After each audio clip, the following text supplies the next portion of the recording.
What's affordable to her might not be for him. Our means may be different, but our need for energy is the same. And keeping the price for that energy as low as possible is exactly what we strive to do. It's what we've always done. Investments made 10 years ago have kept prices nearly unchanged. Investments made today will help keep prices predictable for the future, with energy that's cleaner, reliable, and affordable for all. An energy future that's American-made. Mid-American. Obsessively, relentlessly at your service. Here in Greater Des Moines, we're the unexpected sports mecca that feels like home.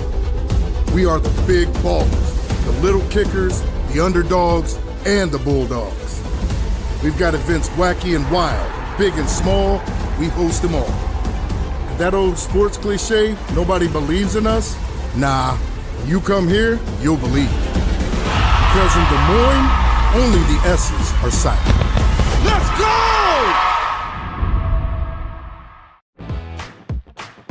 Being your family's grocery store isn't just about having the best butcher cooking or the freshest produce. It's not about having the highest quality online shopping or experts who handpick your groceries. And it's not just about giving you the most affordable prices.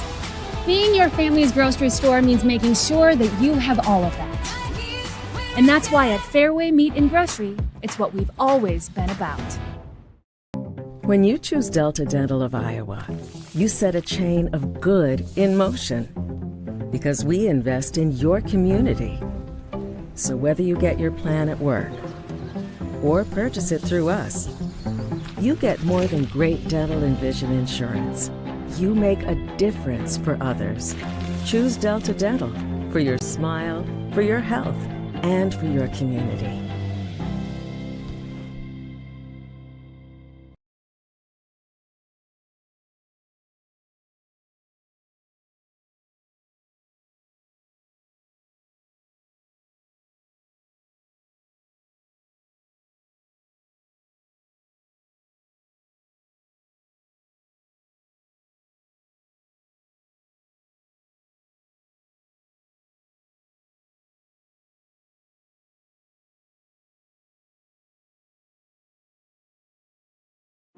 Living your best life means something different to everyone, especially when it comes to healthcare. That's why Mercy One offers compassionate, personalized care.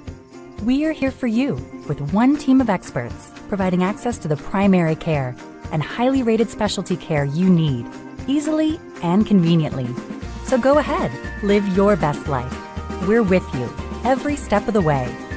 Mercy One, your best life, our one purpose.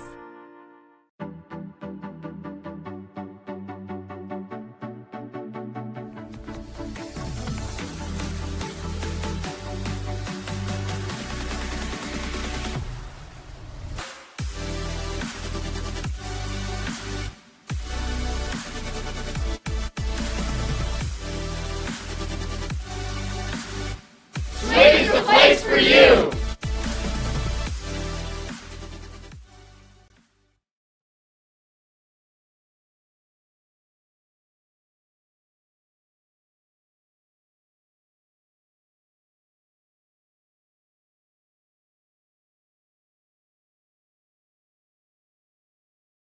The Iowa Farm Bureau is proud to present the state softball tournament and celebrate the accomplishments of Iowa's student athletes. To the Iowa Farm Bureau, this is more than just a sport. It's hometown pride, it's hopes and dreams, it's our future leaders. It's a reason to do more and be more. And it's that farm-strong spirit that can only be found in Iowa. Congratulations to the student athletes and coaches on an outstanding softball season. And remember, today's successes are just the beginning of tomorrow's achievements. Good afternoon and welcome to Kruger Field at Harlan and Hazel Rogers Sports Complex in Fort Dodge, Iowa, the home of the Girls State Softball Tournament presented by Iowa Farm Bureau. I'm Andy Pollock, and in just a moment we'll have the matchup between the Carlisle Wildcats and the Winterset Huskies right here on the Girls Union Network, powered by Mid-American Energy. It is now time for our starting lineups, and for that we turn things over to our public address announcer.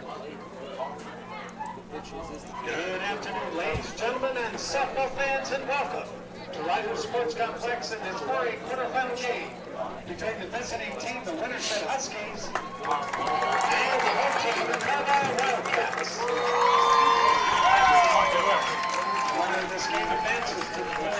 quarterfinal round on Wednesday to be played at 11:30 on Iowa Central Field. Now let's meet your non-starters and assistant coaches. First of all, for visitors from Winterset.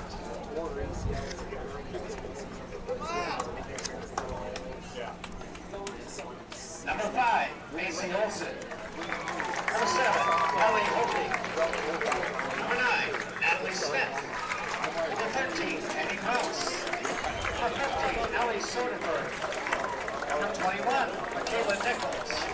Number 24, Summer Little. Number 26, Ashley Johnson. Number 28, Kylie Nelson. Number 30, Crystal Tadlock. And 35, Zoe Pope. The assistant coaches, Jennifer Devine, Abby Williams, Taylor Benshaw, and Anita Smith. Now, here's your starting lineup. For the Winterset Huskies, leading off playing left field, number 2, Avery Carlisle. Batting second at second base, number 10, McKenna Olsen. Batting third, the designated player, number 4,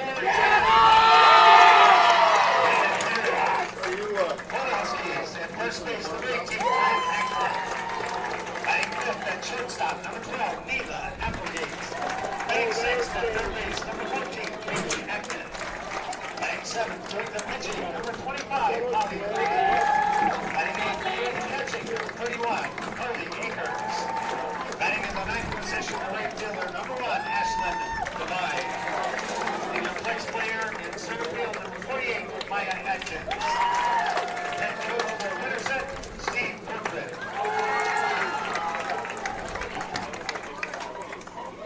Now, here's your non-starters and assistant coaches for the home team from Carlisle. Number 2, Mallie Stoner. Number 5, Sierra Shields.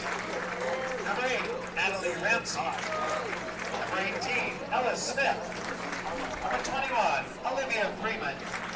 Number 23, Abby Berry. Number 24, Addie Sears. Number 27, Evan Johnson Mears. Number 31, Tegan Stoner. 37, Logan Brown. 42, Harvey Brower. 44, Madison Nolte.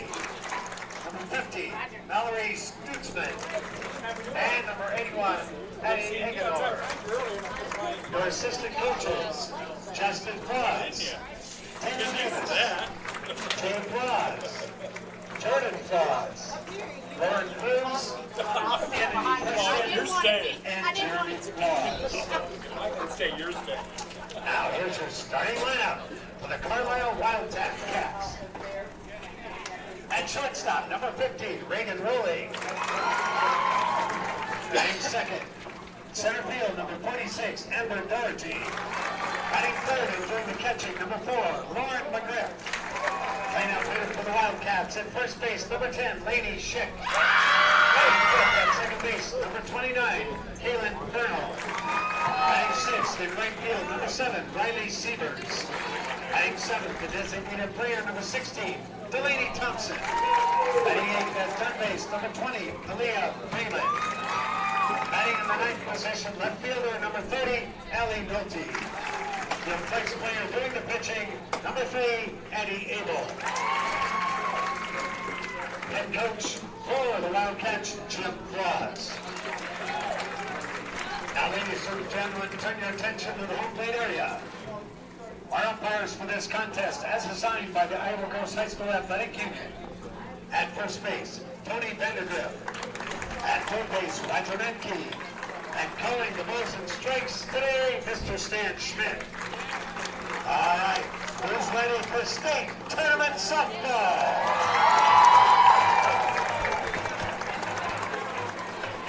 And before we begin today's game, we'd like to once again thank the Iowa Farm Bureau, proud title sponsor of the Iowa Girls High School Athletic Union, for their support. The Iowa Farm Bureau has an office located in each county across Iowa, and we'd like to thank the offices listed on your screen for their support of the two teams playing in our game today. Thank you, Iowa Farm Bureau, for supporting the IGHSAU and the Iowa Girl. I bring in Eric Zamora. Eric, you've had an opportunity already today to see quite a big upset as we move now from 5A to 4A in a 2-7 game that we just saw a big upset. Muscatine, the 7 seed in 5A, beating Ankeny, the 2 seed. And now we move on to Carlisle and Winterset, two teams that are no strangers to each other. Yeah, and I would call it an upset. I don't know that I would have called it a big upset, but by the numbers, that's a fair point to make. I always say, though, that at this point when you have so many teams who maybe not be as familiar as these two opponents are, it's tough to gauge matchups versus one another. What I do know is that one ended up being a 3-0 win of Muscatine over Ankeny, but the score didn't really tell the story. It was 0-0 going into the 7th inning. What it might also have been is a good reminder for the 2 seed Carlisle of, hey, everybody is here, and nobody's here to pick up state merch and make an appearance. They're here to take down a title. And so, over the next week, for the teams that have to win a championship, they need 3 more wins, and any of their 3 opponents have the ability to knock them off if they're not on their game. Carlisle won the 2 regular season matchups between these 2 teams in their Raccoon River Conference tilt. And they come in today around the infield. Addie Abel, the pitcher, 18-5 on the season with a 1.96 earned run average. Lauren McGriff, her catcher, completes the battery. And I will get to the rest of the infield after this. Avery Darling will lead things off for Winterset. Darling, senior, batting .385 on the season. The lefty steps in. Abel looks in, changes her speeds very well. First pitch. Those are the fastball. Low and away for ball 1. Kalia Freeman at third, a very good third baseman. Reagan Rolling at short. Kaylin Fernal at second. Lainey Schick at first around the infield for the Wildcats. That pitch swung on and missed by Darling. In the outfield, Allie Nolte in left field, Amber Doherty in center, and Riley Sievers in right. Carlisle, coached by Jim Flaws in his 21st year, has over 1,200 wins that he reached this season, and they just play solid softball all the way around. Very fundamentally sound in everything that they do. Steve Corcoran for Winterset, we'll talk more about him later on, but he's been around as well for a long time, coaching this great sport of softball. That pitch fouled back from Darling makes the count 2-2. All the young ladies here are fantastic athletes, and they've got the skill and ability. But right now, they're kind of in that feeling out process. Yeah, they've played each other, but they want to get to the best start that they can. That's why the first inning can be so vital for both sides. There's a swing and a miss on a rise ball from Abel for the first out of the night. As she knocks Darling down, that'll bring up the second baseman, McKenna Olson. Olson, just an 8th grader, batting a sparkling .459 on the season.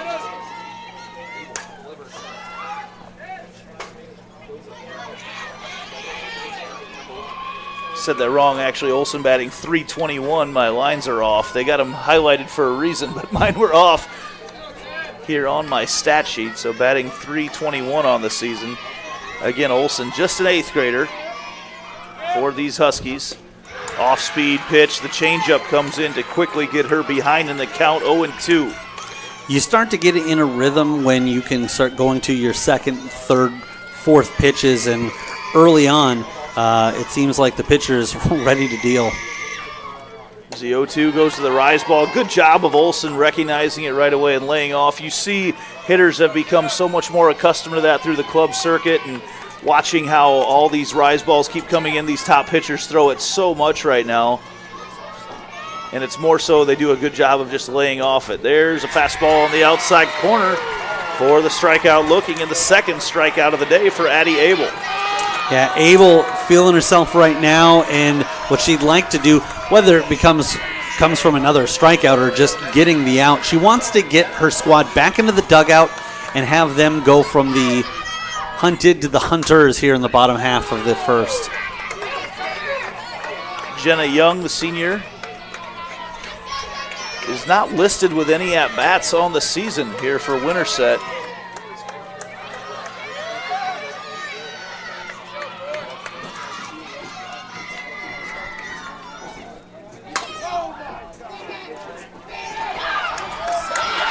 She beats that one out, so Young back off her knee injury, the Gatorade Player of the Year.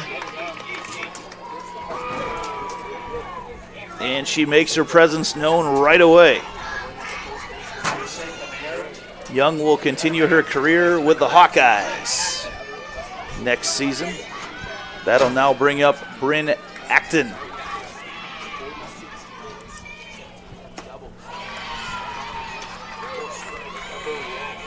Acton, first baseman here for Winterset.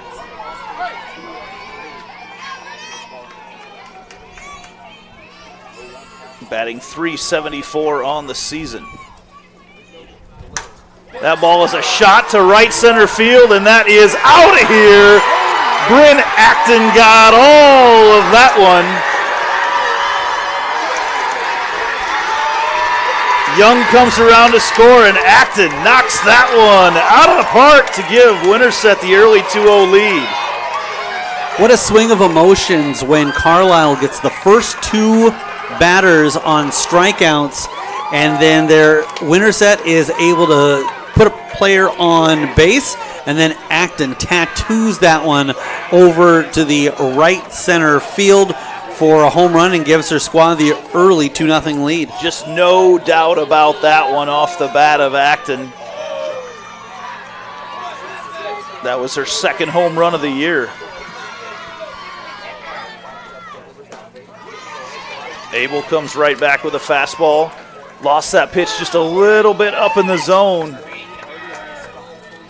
Well, and so many coaches talk about at this level, it's not going to be big mistakes. It's going to be just little details here and there, and it didn't take much for Winterset to jump all over that.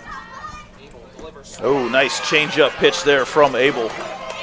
Got Applegate off guard. And a reminder that extra base hits in today's game are brought to you by Kruger Seeds, your local seeds dealer. Visit KrugerSeed.com today. And obviously, the Acton 2-run home run qualifying for that in spades. Works on the outside corner for that pitch there from Abel. Too far outside. Makes the count 1-2. It is a Chamber of Commerce day here at Harlan and Hazel Rogers Park in Fort Dodge. Slight breeze blowing kind of out to right field, not by much. And that pitch misses on the outside. Looked like to the fans that it was right down the middle there as McGriff had set up her target quite a ways to the outside of the plate.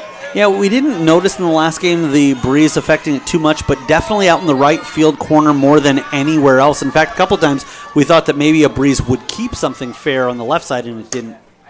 Here's a ball over to short. Rolling, picks it up, fires it across the infield. Delaney Schick for out number 3. But Winterset draws first blood. They lead 2-0 on a Bryn Acton home run. We will be back here with more softball on the Iowa Girls High School Athletic Union State Softball Tournament Digital Network.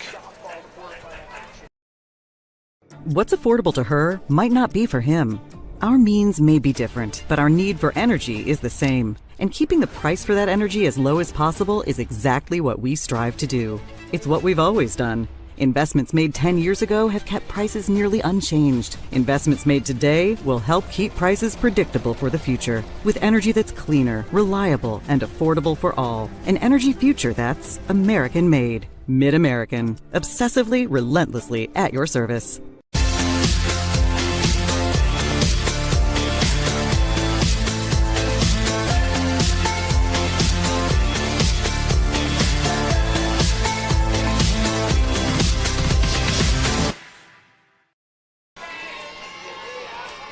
Hey fans, Central College has you covered with career-building programs, and with tuition less than $20,000 a year and tons of scholarships, it's the best decision ever. Apply today at central.edu. Longtime supporters of everything done here on the IGHSAU Digital Network. Now's a chance to see the Carlisle Wildcats at the plate. Reagan Rolling will lead things off in the circle. Molly Breeding for Winterset, 15-5 with a 2.02 earned run average. Carly Akers will be her catcher, and I will hit the rest of that infield here shortly. First pitch to the shortstop, Reagan Rolling. It is a changeup for a strike, says home plate umpire Stan Schmidt. 3-man crews here at the state softball tournament, as it has been all postseason. 0-1 the count right now to Rolling. Goes back to the changeup again. It looks like it's coming out. There's a little bit of a drop to it. It's interesting to sit behind home plate and watch the movement on those pitches. Kind of a drop change, but a quick visit out here. Yeah, that pitch almost looking too good, and what I mean by that is obviously the pitchers here more often than not are going to want to work the corners, but there I think the batter was just expecting something a little bit different of a look, and right down Broadway, and kept the bat on her shoulders here early in the contest. So Steve Corcoran wants to have a quick discussion with his pitcher, Molly Breeding, when she's ahead 0-2 in the count. So I'm not quite sure what that might have been about, but we move on. Had the whole infield there as well. And she goes to another changeup. 3 straight changeups from Breeding. Gets the strikeout here to start the game for Winterset. It's a good feeling when you start out, and you know you've got the ability, but here on the biggest of stages, you just want to get in a comfort zone, and we'll see if Breeding's able to build off that momentum. Now against the lefty Amber Doherty, center fielder for Carlisle. A lot of spin coming out of that hand of Molly Breeding. We've seen some hard-throwing pitchers so far, and what we have not seen is hard throwing from Molly Breeding, but hitting her spots and just a very nice natural drop from her pitch. She throws another one, and she's got these early Carlisle batters baffled. Yeah, the swing there by Doherty, she just didn't look comfortable, looked a little awkward in it, and now you can imagine that this Carlisle squad is going to be doing a lot of communication with the next batters, kind of giving them the scouting report. Goes back to that drop change. And it's a type of pitch that as long as you continue to get that movement on it that Breeding has got, you're going to see a lot of ground balls here out of the Wildcats. 1-2 the count right now to Amber Doherty.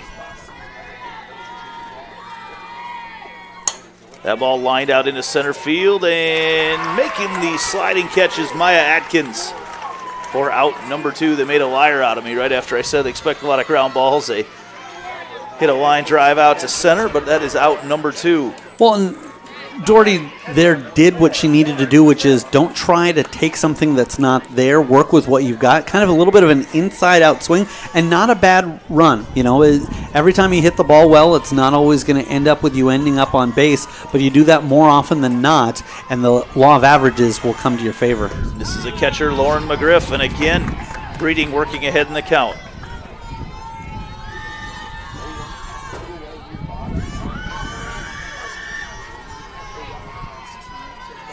Two outs here, just started play in this 4A quarterfinal. That pitch misses outside from Breeding.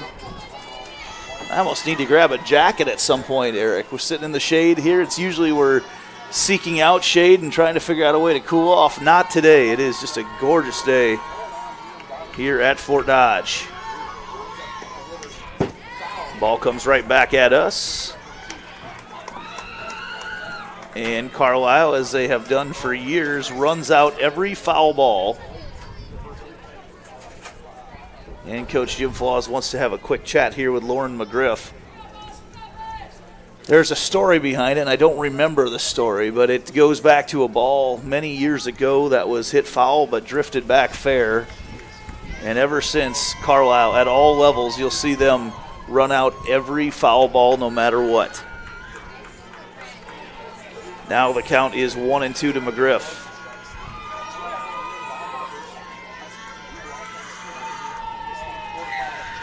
Goes back to that changeup, pop fly out into center field. Adkins is under it and makes the play. No runs, no hits, no one left on base in the bottom of the first. We move to the second with Winterset in the lead, 2-0. Back after this on the IGHSAU Digital Network.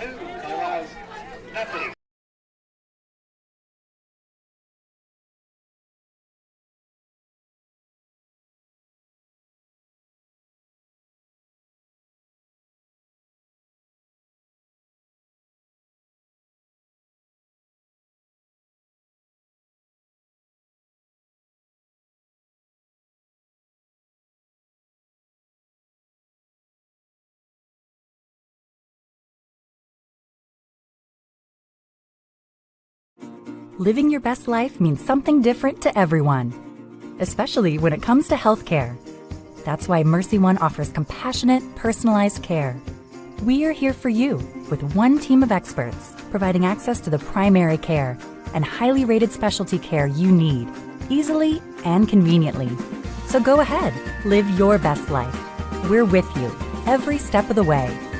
Mercy One, your best life, our one purpose. Back here after a fast start for the Winterset Huskies, courtesy of a Bryn Acton 2-run home run, and they're back to work on the bats after a quick inning on defense.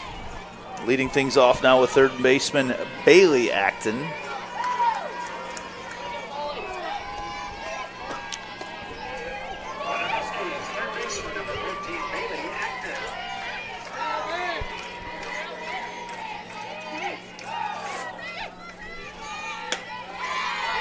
First pitch from Abel is a ball. Abel, a good pitcher who, kind of got hung out on that one pitch. Interesting to see how she responds here with a little bit of adversity early in this contest. That pitch goes outside, misses for ball 2.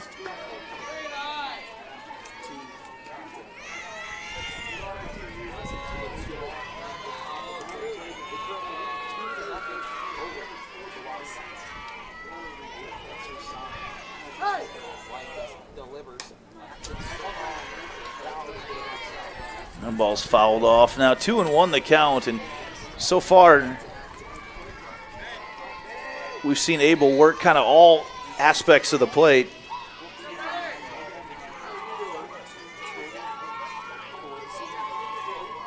Here against Bailey Acton. That's upstairs. Again, good recognition by Acton to see that rise ball coming, and there's really no good way to hit a rise ball. The best thing to do is just recognize it and avoid it. There's some great TikTok videos out there on how to hit a rise ball, and the most effective is to close your eyes and swing wildly. There's one right there. And you talk about Abel kind of venturing over the strike zone. That's important to establish that early and get the hitters doubting, where this next one could come from. It's also one thing to say, hey, I've been having success with one thing. When you start to get into a myriad of them, really builds the confidence and the confidence of those behind you. Full count delivery popped up over us. Great view for us here behind home plate through this fine netting. A lot of fans on hand here on the Kruger Seeds field. A different look from home plate this year as we look out into center. They brought in permanent bleachers. Really gives it a big-time feel out there beyond that 200 sign in center. Pitch swung on, fouled back once again. Abel continues to work some of that natural rise. There you see a shot of the crowd. Good group of fans over there from Carlisle in the third base dugout. That's where the higher seeds will be throughout the tournament. A nice job of Acton there of, working through what that pitch was, the last couple of them, fighting off and just battling and staying in this at-bat. Full count delivery once again. Upstairs, Acton, a great at-bat, draws the walk. Leadoff walk here in the second for the Huskies. For Acton, she ends up at first because she didn't try to do too much with the two previous pitches. She didn't try to say, hey, I'm going to force this somewhere. Just make sure you get some contact on it. And she's rewarded for it and ends up at first with Breeding to try to see if she can't get another crooked number up here. Show bunt. That's going to be a sacrifice runner over as Abel picks it up and throws it over to Lainey Schick for the out. But it does move Acton on and accomplishes what they are going for there with a sack. And that'll bring up Carly Akers, the catcher. Winterset's got to feel pretty good about this lead here early on off that bomb from Bryn Acton. Akers waits the pitch from Addie Abel. Upstairs. You notice all over, the Winterset coaches are all over this rise in the high fastballs. They are constantly reminding their hitters to avoid that, and now Jim Flaws wants to take a timeout and visit with Addie Abel out there in the circle. As after a walk, she leads off with a ball to the next batter. Jim Flaws has had a storied career down at Carlisle. He has got his sons coaching with him down there as well. He's been to Fort Dodge 21 seasons. He's been a coach at Carlisle for 38 years with a career coaching record of 1,228 wins, 248 losses, and a tie. I don't know where that tie came in, but I'm sure there's a story there. Van Meter head softball coach James Flaws is Jim's son, and we'll have a chance to see him later on this week as well. As we're back in action now, that ball lined out into right center field. That'll bring another run around. No. Corcoran decides to hold up Acton at third. And for a moment, I don't fault you at all for kind of seeing that developing. There was a little bit of a pump fake there by Sievers as she brought that ball into her glove. I won't say mishandled it, but didn't get it out cleanly immediately, but then recovered, didn't panic, got that back into the infield, and did, in the end, end up preventing a run from coming across. We've got a substitution here as courtesy runner for Winterset.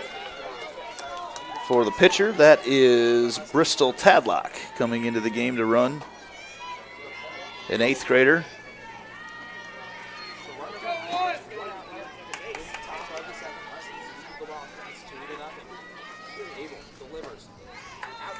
And up to bat right now is Ashlyn Devine. Substitutions in today's game are brought to you by IMT Insurance. Learn how you can be worry-free with IMT at imtins.com. 1-0 the count right now with Winterset in business. That ball fouled off over to the Carlisle side. The number 9 batter in the order here is Devine with 1 out and runners in the corners, with the leadoff batter Avery Darling waiting in the circle.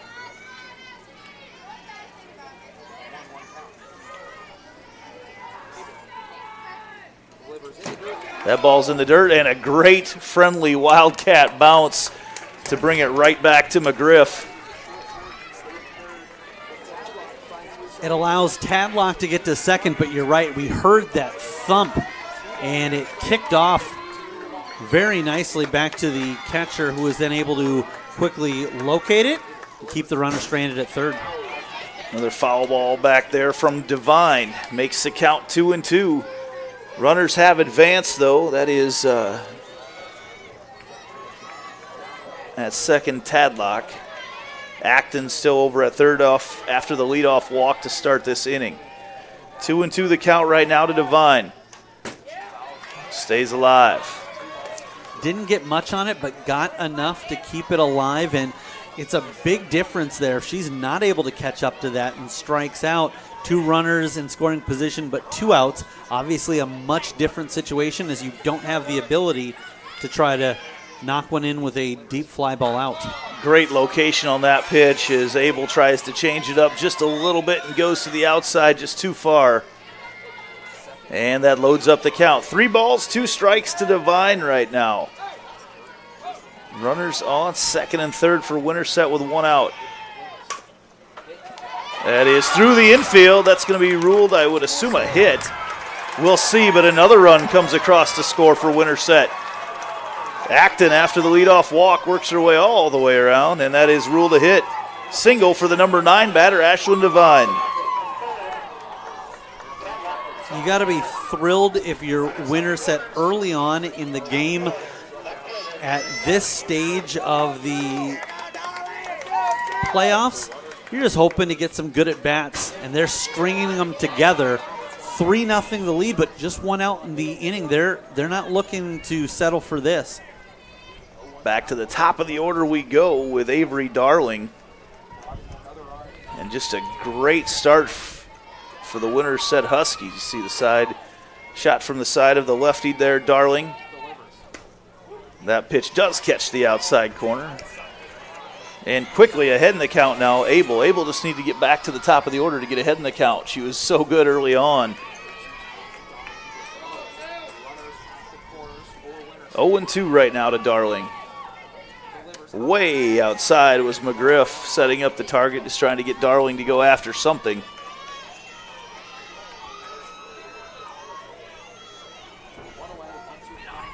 Now 1-2. Winterset still with runners in the corners. That is a shot to right center field and drops in front of Amber Doherty. Another run comes around to score. It almost looked like Doherty slipped as she was going to go after that one. That looked like it was going to be a routine play there just to the right field side of center, and Doherty spun out as she was going to get it. And that's another hit for Winterset. And in fairness to Doherty, had she been able to come up with the grab, it still would have resulted in the run, as waiting to tag up was Tadlock. But right now, Carlisle in desperate need of outs. Devine moves to second on the hit. Good base running from her. She waited for it to drop.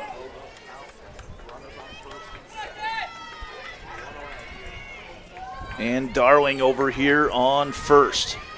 Fans, bring your sunscreen if you're coming up to Fort Dodge if the weather is going to stay like this. Off-speed pitch, lined out into center field. Probably going to get another run coming around. Going to have a play at the plate, and obstruction was called anyway. So Devine was going to, her run was going to count anyway. And Darling moves up to second base, and the hit parade continues for Winterset. They take a 5-0 lead. Olsen didn't do anything, out of the playbook there. It's just the idea of you get a ball that you can put somewhere and just hit it where they ain't. That was a well-struck ball, but it wasn't like it was smoked off the bat. She just had the location down and kind of an inside-out swing, gets it over to the left side of second base, and all of a sudden, Winterset cooking with fire here. Things are clicking very well here early on for Winterset. Looks like we're going to have a pitching change, an IMT substitution. We'll take a break and get you some numbers on our new pitcher coming in for the Wildcats. It looks like it is going to be Logan Brown coming into the game, so we'll take a break, get you some numbers on her as she warms up, and be back after this on the IGHSAU Digital Network. What's affordable to her might not be for him. Our means may be different, but our need for energy is the same. And keeping the price for that energy as low as possible is exactly what we strive to do. It's what we've always done. Investments made 10 years ago have kept prices nearly unchanged. Investments made today will help keep prices predictable for the future. With energy that's cleaner, reliable, and affordable for all. An energy future that's American-made. Mid-American. Obsessively, relentlessly at your service.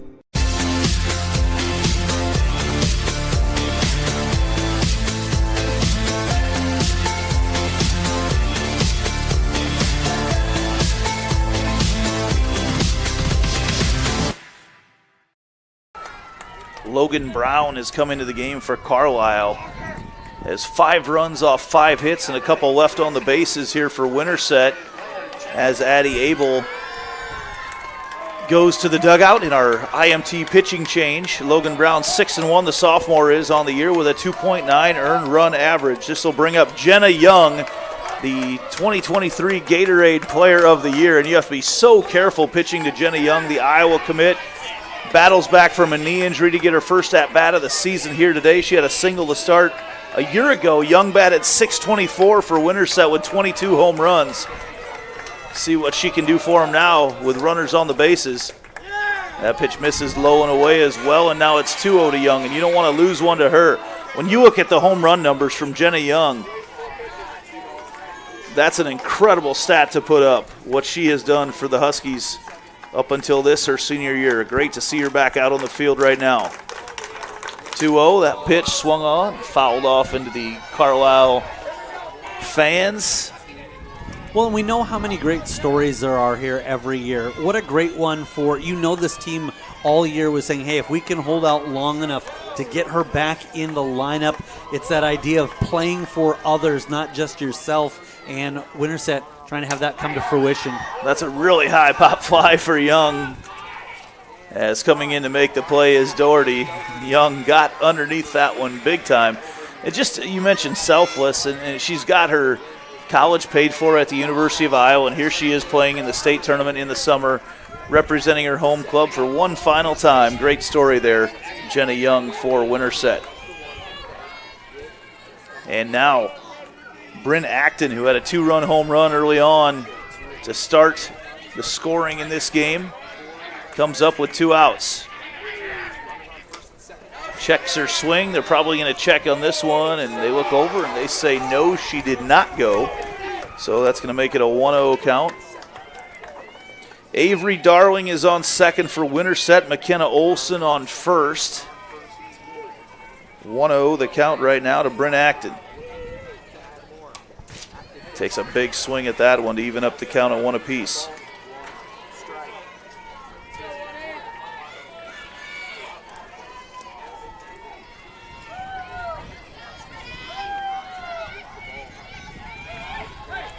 Acton digs in once again, awaiting the pitch from Logan Brown. Again, a big swing there from Acton.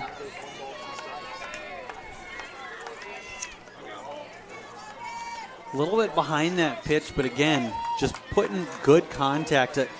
You're trying to spray the field as much as you can, and with a couple of runners already on, just adjust that a little bit. You could be in business. Gets underneath that one again. It appears she's trying to put it down that line after her first at-bat was a home run there to right center field. So we await some balls coming in after the announcement. If you get them back in fast. Several have gone out of play. Rapid fire as they come back into play now. Bryn Acton has the ability to open this one wide up right now with a 2-2 count here in the second inning. Goes after the off-speed pitch. Nice pitch by Logan Brown to catch her off guard with the changeup, but more damage done here with 3 runs in the top of the second. Winterset, the 5-0 lead as we head to Carlisle's half of the second. Back after this on the IGHSAU Digital Network. What's affordable to her might not be for him. Our means may be different, but our need for energy is the same. And keeping the price for that energy as low as possible is exactly what we strive to do. It's what we've always done. Investments made 10 years ago have kept prices nearly unchanged. Investments made today will help keep prices predictable for the future. With energy that's cleaner, reliable, and affordable for all. An energy future that's American-made. Mid-American. Obsessively, relentlessly at your service.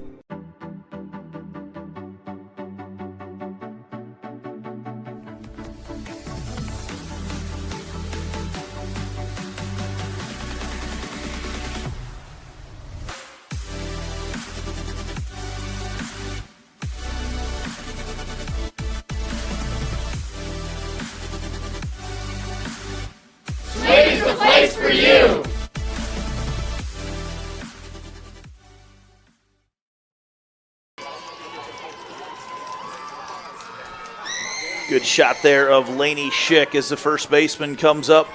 Carlisle in a hole here. The number 2 seed overall in this 4A state softball tournament. A lot of early runs here for the Winterset Huskies as Schick awaits the pitch from Molly Breeding. Breeding just covered all the action that comes with Breeding's pitch is almost distracting back here as you watch it, and then the ball comes out actually not with a ton of velocity, but she hits her spots and has a ton of movement on it there from Breeding. There's a reason she's got a 15-5 record this year. That pitch, the drop ball right at the knees of Schick. Yeah, the pitchers all kind of have their own delivery, their own style, and you're right, it kind of comes out a little bit differently, and there may be some deception there the first time you go up against Breeding. That pitch at the knees as well. 1-2 the count right now as Breeding tries to get the early out here in the bottom of the second.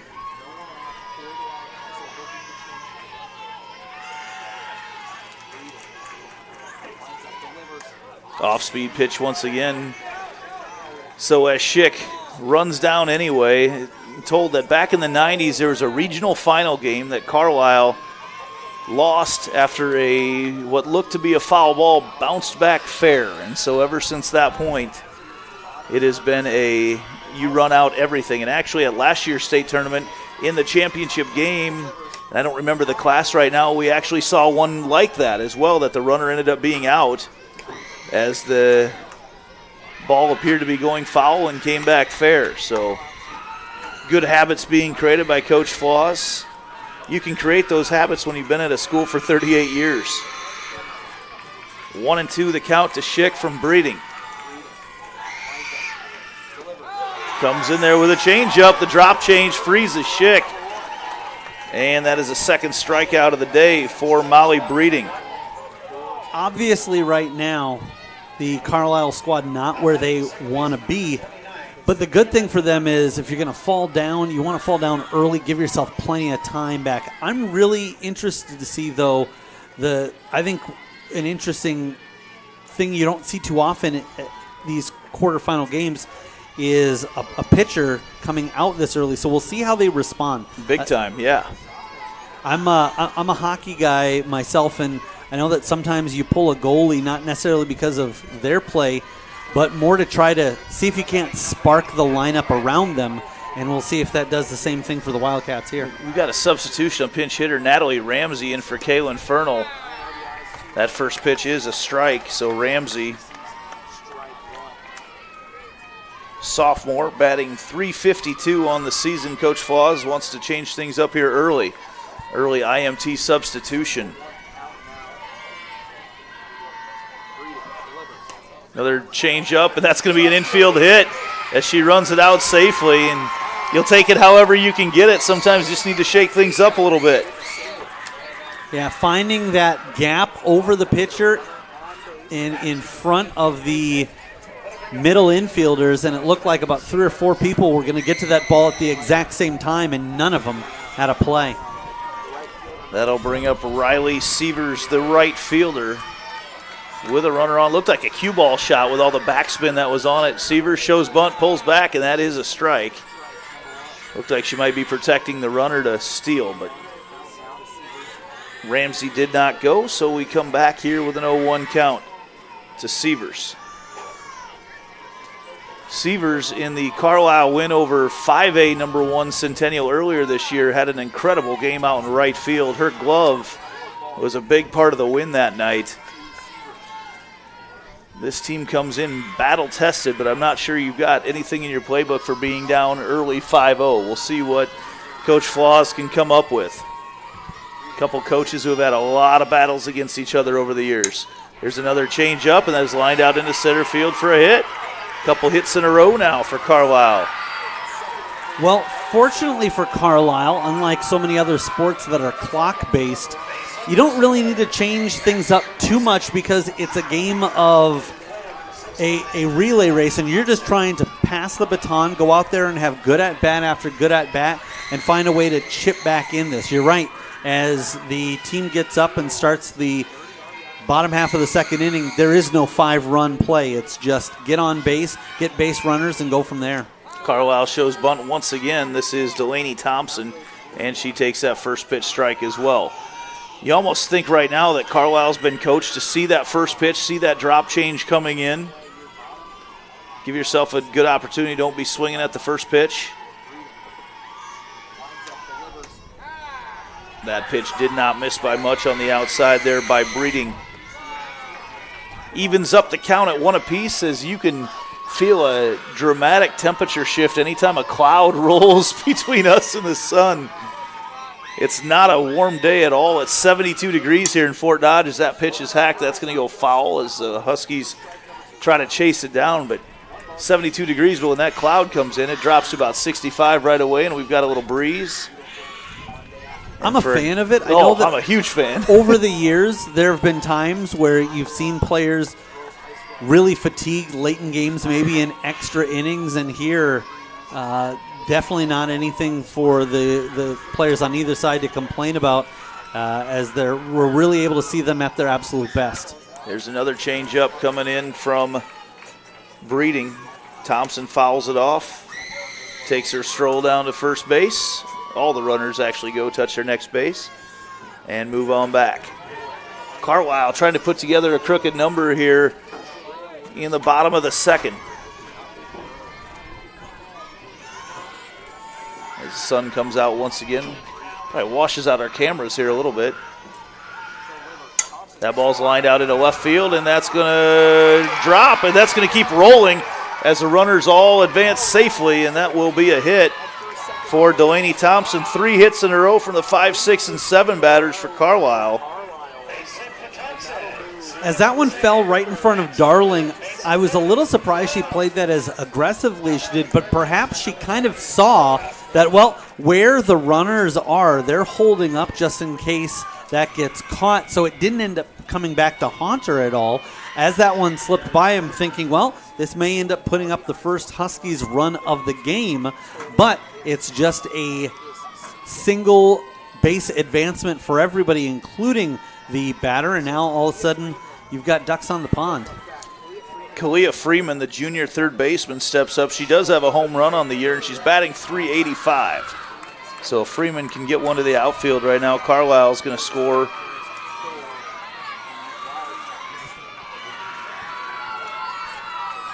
Maybe even a couple right now if she gets it to the outfield on the ground. Freeman, the lefty.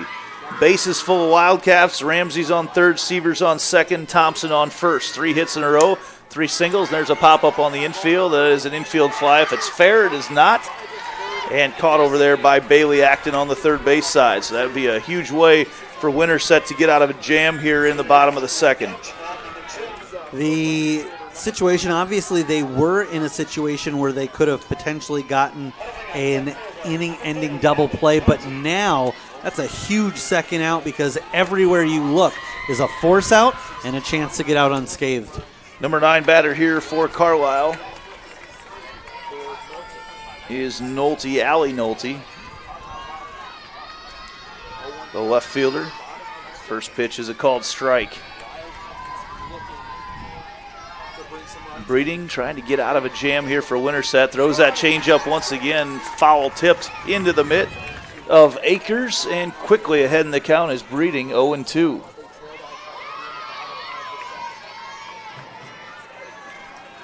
Early on in this game, and this is an absolute pivotal moment, Winterset had all the momentum going into this half inning and trying to keep it their way.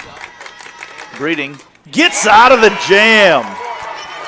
Bases loaded with 1 out. Carlisle unable to capitalize, and Winterset is excited right now as you get a look at their dugout. They've got a 5-0 lead heading to the top of the third and going back to work on offense. Back after these messages on the IGHSAU Digital Network. Here in Greater Des Moines, we're the unexpected sports mecca that feels like home. We are the big ballers, the little kickers, the underdogs, and the bulldogs. We've got events wacky and wild, big and small, we host them all. And that old sports cliche, nobody believes in us? Nah, when you come here, you'll believe. Because in Des Moines, only the S's are silent. Let's go! When you choose Delta Dental of Iowa, you set a chain of good in motion. Because we invest in your community. So whether you get your plan at work or purchase it through us, you get more than great dental and vision insurance. You make a difference for others. Choose Delta Dental for your smile, for your health, and for your community.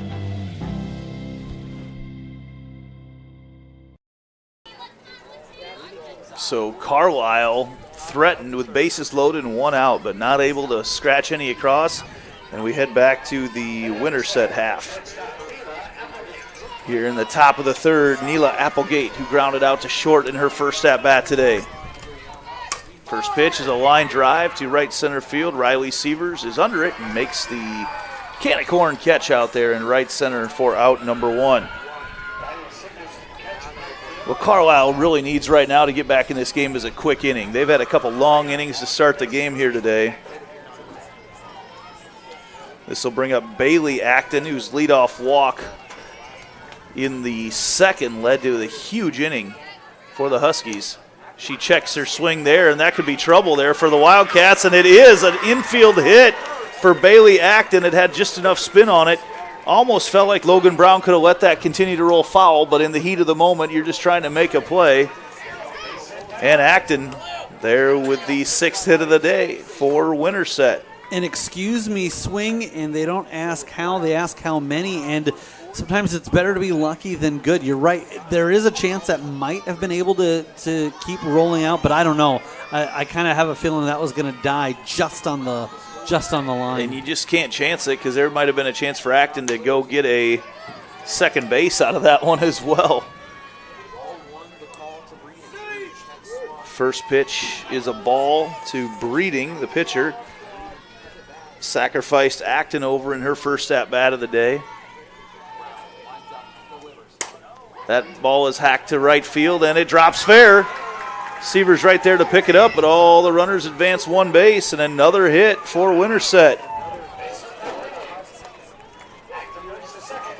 We talked about earlier that right field area is really has been the breeziest, and there it went against that and just kind of died, did any sort of wind, and we will have a courtesy runner coming on, but great location for that ball to just tuck into that corner, and already the Huskies starting to get something going once again.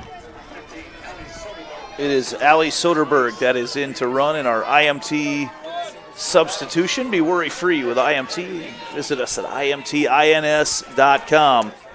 First pitch there to Carly Akers. The catcher is a strike. Akers led off 4 straight singles for Winterset in the second.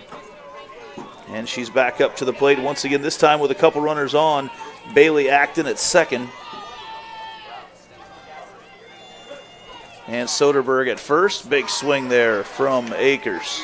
And Akers doing that last inning with a runner already on, and as the 8th hitter in the lineup, so the bottom of the lineup kind of started sparking that and allowed the top half to come around and finish off the work. That ball is lined out into center field, and already shading her a long ways over there was Amber Doherty. The ball was hit to right center, and Doherty was already standing there. They had shifted the entire outfield that direction on Akers. So it'll go down as an F8. Should be about an F8.5 where the ball was hit to. Well, and that's a lot to do with, the coaching staff and doing their scouting report and making sure that they have a good read and tendencies on these opponents. Doesn't hurt the fact that they've already seen them a couple times this season. Ashlyn Devine fouls her first pitch off over the Carlisle dugout into the bullpen over there in left field. Both teams actually use the same bullpen to warm up, so you may have seen it just before the bullpen catcher for Winterset along with Bryn Acton came running through. Bryn must be warming up a little bit there in the circle, or was. She'll not be due up here for a few batters yet. This is Devine right now with a 1-1 count.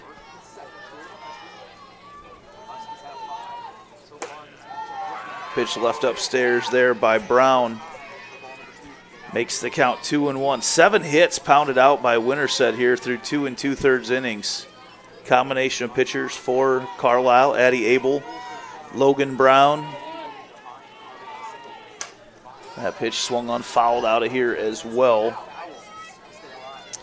Mentioned that these teams met a couple of times earlier. It was the 4th game of the season for Winterset, 3rd game for Carlisle, that the Wildcats came away victorious 6-1 back on May 25th, and then again on June 19th. Also a Carlisle win, 8-6 that time. That ball up through, picked up over there by Rolling. She throws it across to Schick at first base to get the out. So no runs come across after a couple of hits for Winterset. Carlisle going to go back to work on the offensive end here on the IGHSAU Digital Network. What's affordable to her might not be for him. Our means may be different, but our need for energy is the same. And keeping the price for that energy as low as possible is exactly what we strive to do. It's what we've always done. Investments made 10 years ago have kept prices nearly unchanged. Investments made today will help keep prices predictable for the future, with energy that's cleaner, reliable, and affordable for all. An energy future that's American-made. Mid-American. Obsessively, relentlessly at your service.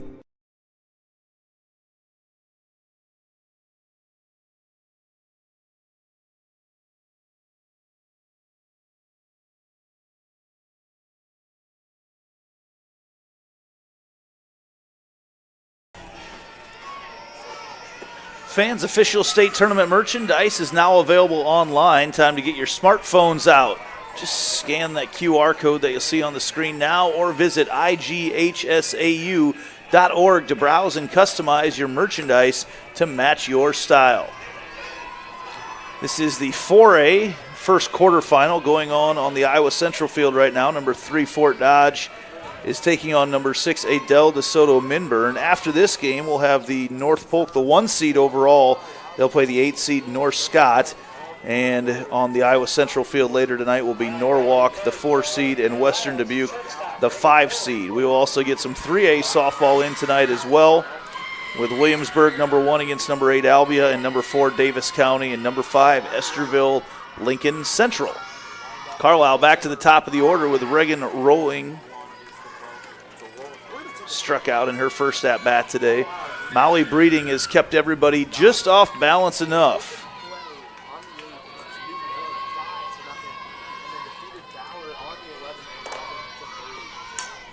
That pitch fouled off into the netting.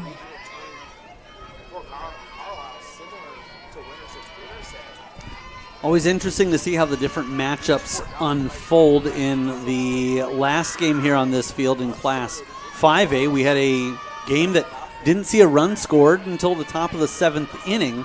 Here, we see Winterset getting runs in the top of the first and second innings. Ball fouled off over into the Winterset side as, again, you see Rolling running that one out. So in 2 innings, Carlisle able to get 3 hits, but just have not been able to get anything out of it. As now they count 1-2 to the shortstop, Reagan Rolling.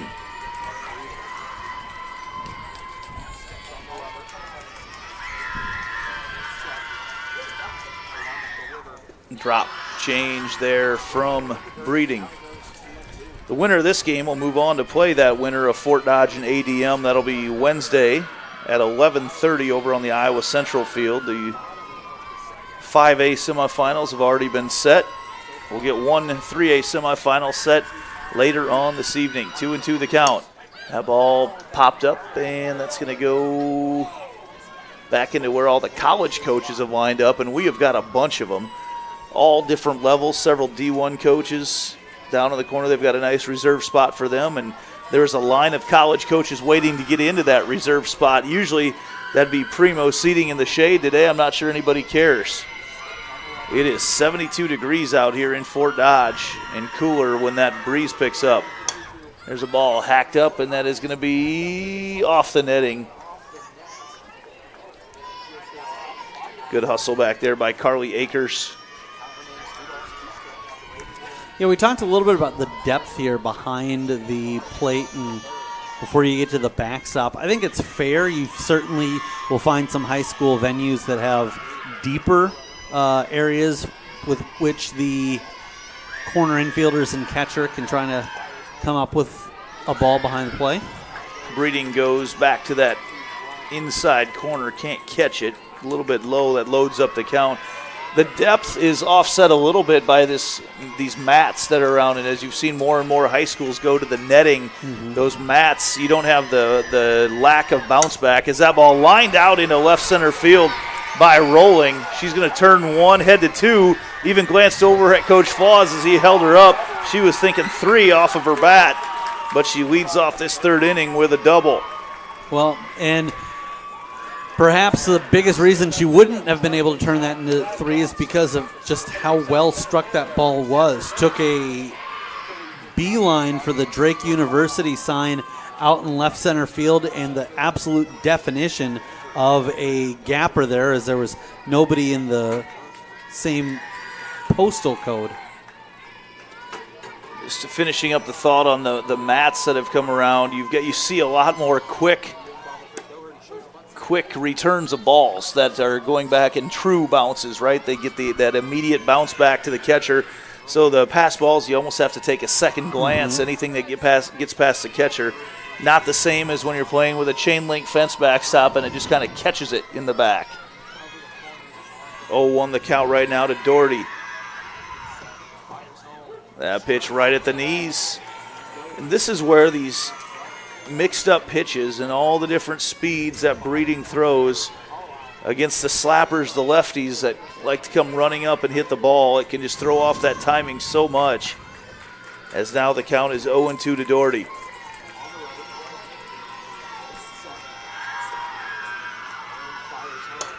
Change up, and that's going to get popped over there fair.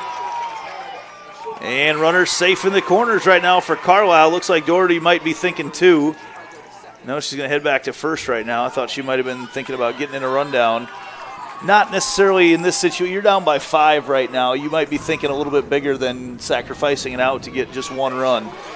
No, but what Doherty was thinking is I can head down that line quite a ways because the first baseman isn't back there. There's no opportunity for them to try to, pick me off from behind. And then it was hit in such a unique spot that for a second I was thinking, man, this might be a single, and get to the outfield, but the runner at second might end up staying at second, but then rolling, just waiting, making sure that fell in, and then there was no chance that she wasn't going to look to advance to third.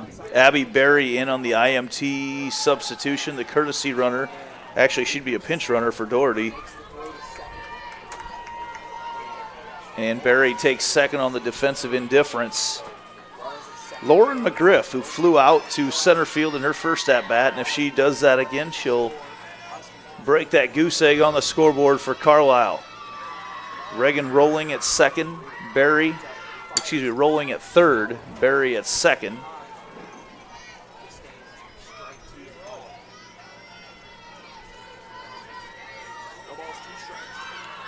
That makes the count 0-2.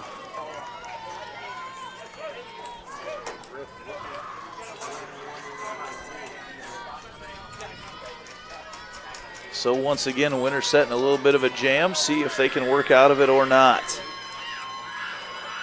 0-2 the count. In the dirt. Not a bad location for an 0-2 pitch. Nice job there by Akers to get that glove down, swat it down, and keep the runners platooned where they are. They're going to make Carlisle earn it if they're going to score here. That ball wind over, nice play. They're going to get a pickle, and we've got a pickle here right now as they roll around and out there at third base. And that's just a bad spot to be in there for Carlisle for Reagan rolling because the ball's hit behind you right away. Not much you can do about it. Played perfectly there by Winterset. Over there at third, Acton threw it home to Akers. Got her in a pickle and eventually got her out. Runner does advance to second, McGriff. And Berry heads to third. So the fielder's choice.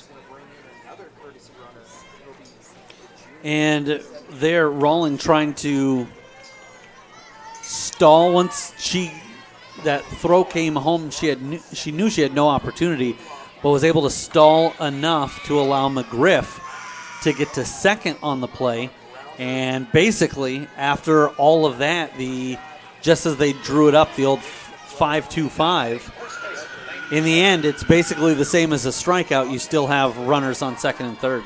And I did not see who was coming in at second base for Carlisle.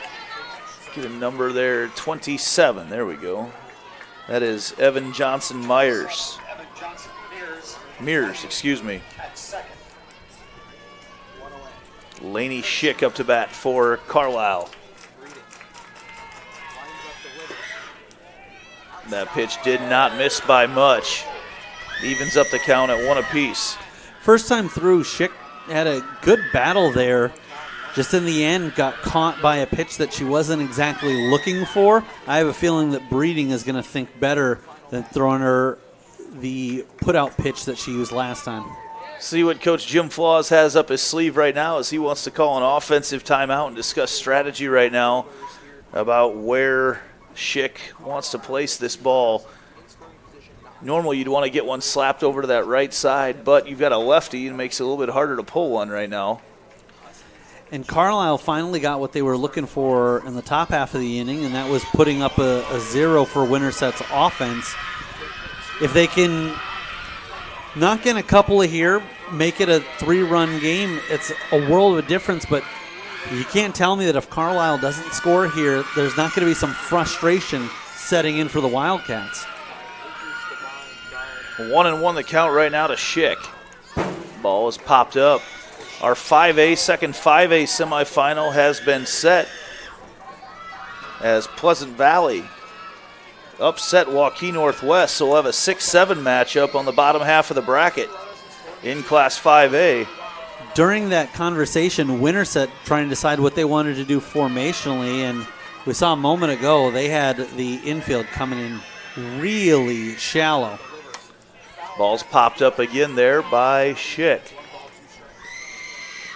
It's almost poetic watching the runners. They all jog, touch their base, and then jog back to their base. They do it the same. The other thing to not forget there is the person on deck has their duty. It's their job to go over, grab the bat, and hand it to the runner coming back from first. So the timing of that, it's almost like a ballet. 1-2 the count here to Schick. Ball's popped up on the infield over there, making the play. Acton at third. And just like that, Winterset close to working out of another jam. Yeah, this time there will be no trot for the runners, as it was just Schick headed down to first. But a nice job there of Acton getting over and then immediately checking to see if perhaps one of the base runners wasn't getting a little too aggressive and out of line, so to speak. First pitch up now, Kaylin Fernal is back into the game after Natalie Ramsey had the first at-bat today, and now a defensive timeout. So a very slow-paced game here so far. Coach is taking full advantage of their complement of timeouts to chat with their team. Yeah, taking a look at the path that these two teams took, really not a lot of resistance. Winterset and the regionals knocked off Preston 6-3, and then Indianola 6-0. Carlisle victorious over Newton 5-0, and then Ballard 11-3.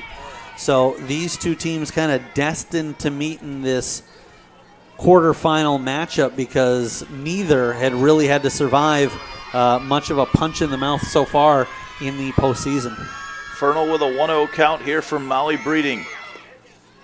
Pitch misses on the inside.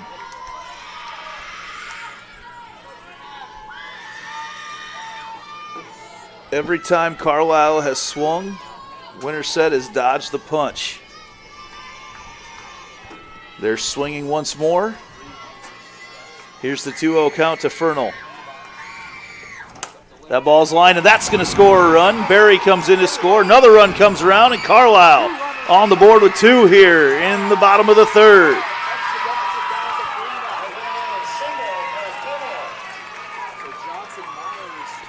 Two RBI knocked in by Fernal, and I believe she'll also have a courtesy runner for her in a second, but just tucks that in just inside that third base side. And for Winterset, you're okay if you can say, let's get out of this inning, head into the fourth with a 3-run lead, but it certainly is breathing some life into this Carlisle squad. Bryn Acton warming up right now for Winterset. We'll take a break as she warms up and be back after this on the IGHSAU Digital Network. What's affordable to her might not be for him. Our means may be different, but our need for energy is the same. And keeping the price for that energy as low as possible is exactly what we strive to do. It's what we've always done. Investments made 10 years ago have kept prices nearly unchanged. Investments made today will help keep prices predictable for the future. With energy that's cleaner, reliable, and affordable for all. An energy future that's American-made. Mid-American. Obsessively, relentlessly at your service. Bryn Acton into the game in an IMT insurance substitution. Be worry-free with IMT as Carlisle has put 2 runs up here in the third, and they're still working right now with a runner on first. That's Kaylin Fernal. Acton comes into the game. She's 9-7 on the year with a 2.91 earned run average for Coach Steve Corcoran's Winterset Huskies. 25-12 on the season. They come in as a 7 seed in this tournament, trying to pull the upset over their Raccoon River Conference rivals, the Carlisle Wildcats. These two teams, this is their third meeting of the year. 2-0 the count right now to Riley Sievers. That ball gets away from Akers and rolls all the way over. I mentioned the True Hops earlier, and that ball hit and rocketed over to the Carlisle dugout, and now Coach Flaws wants to have another conversation with the umpire.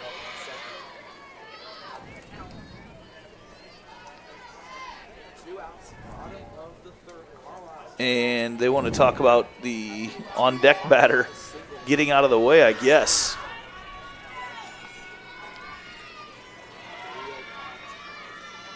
There's a pitch, and that is on the outside corner to Sievers. No green light for Sievers there on the 3-0 count.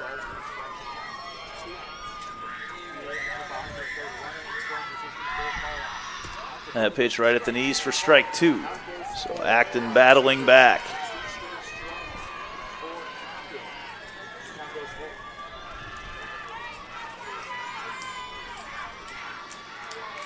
Runner on second, ball swung on, popped up over into the Carlisle crowd.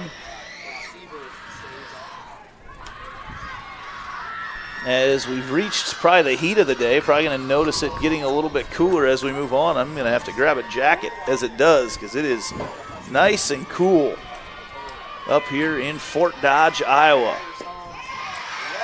As Sievers draws the walk. That brings a tying run to the plate.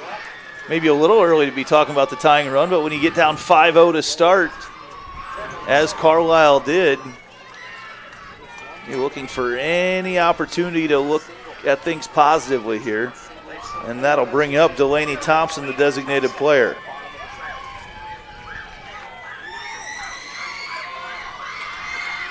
It would certainly appear, at least early on here, that our 5 o'clock scheduled start between North Polk and North Scott will not be starting on time. Yeah, this one's had a pace, as you pointed out, and it's simply because it's been a slow pace because the offenses have been finding ways to get people on. A lot of base runners, for sure. So Acton trying to find that strike zone. 2-0 the count right now to Delaney Thompson. That pitch is on the outside corner. Good view for us of those pitches coming in here behind home plate. Love the setup up here at Harlan and Hazel Rogers Park. Well, and particularly for, as we have in this situation, a right-handed batter. Thompson goes after that one on the outside corner. A little bit of a curveball look from Acton. And Thompson with a little bit of a late swing there, but able to get just enough to foul that off. 2-2 the count. Delaney Thompson trying to continue this rally for Carlisle. Fouls that one off right at my head. Try not to flinch too much. I don't flinch like Dar Danielson did early on in that game when he had to dive under the table. Foul ball coming back at him. I'll be calling the next game with Dar after this. See, that's why I prefer, one aspect that I prefer to the basketball state tournament is we can actually look somewhat athletic. We can maybe catch a ball that's heading our way. That ball over there to second base. Nice job there by McKenna Olson to pick it up and throw it to Bryn Acton. Excuse me, not Acton. That's Breeding over there at first base for the out. So Carlisle claws back into this one here. 5-2 our scores. We head to the fourth here on the Iowa Girls High School Athletic Union Digital Network. Hello, I'm Brent Johnson, an Iowa farmer from Calhoun County and president of the Iowa Farm Bureau.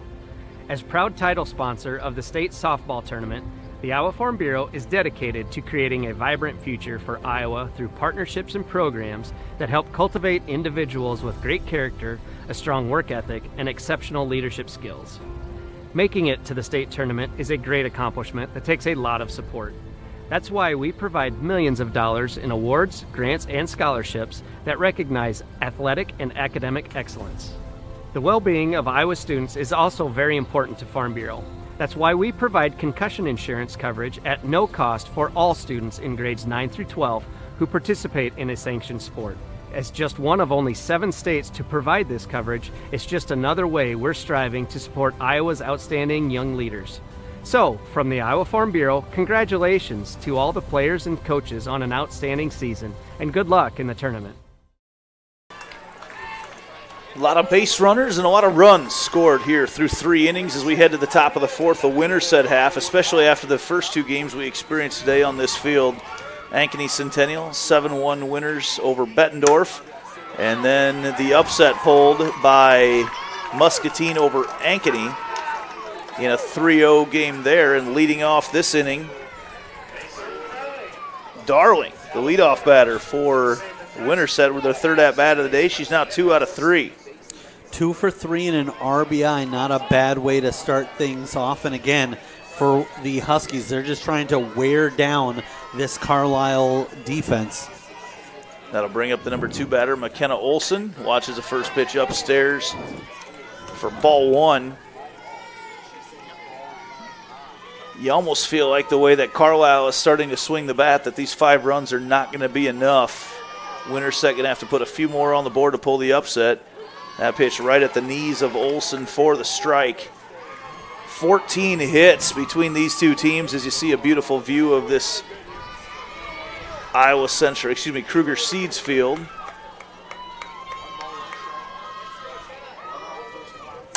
That ball's popped up over there to the left side. Reagan Rolling catches it over there at short for the first out of this 4th inning. Well, and you talk about a lot of base runners and those 14 hits, that's double what we had in all of our last game, which was a 3-0 victory for Muscatine over Ankeny.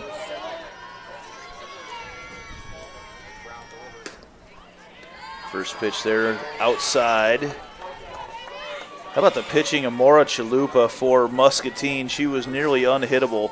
Moves her record to 20-3 for the year.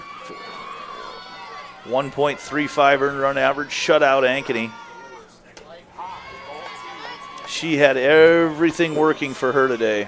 Yeah, Chalupa goes 8 strikeouts, just gave up 2 hits, and it's not too often that the Hawkettes aren't able to plate anybody.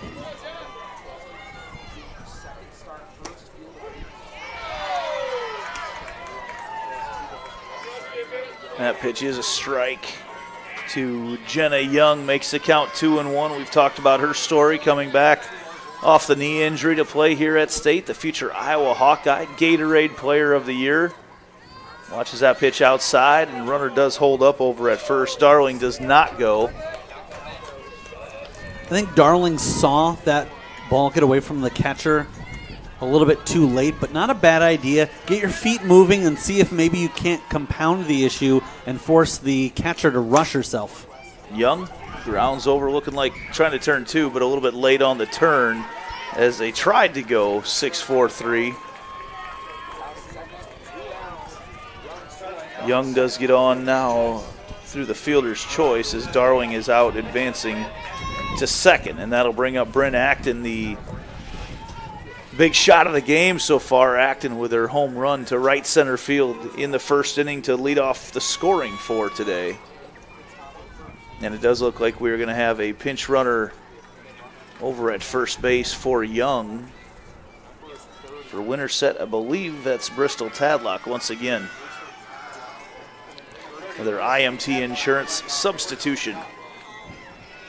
Yeah, not often that you see, I think that Young had enough speed to beat it out anyway, but not often you see that 6-4 and it takes that long for the second baseman to get over to the bag. So obviously no real chance to get the out at first, but still able to get the leadoff runner, and that's what you want to do, is if you can just swap those 2 runners and get the out, you'll take that if you're Carlisle. 1-0 the count to Acton. She rifles it right back up the middle for another hit. Acton is now 2 for 3 on the day.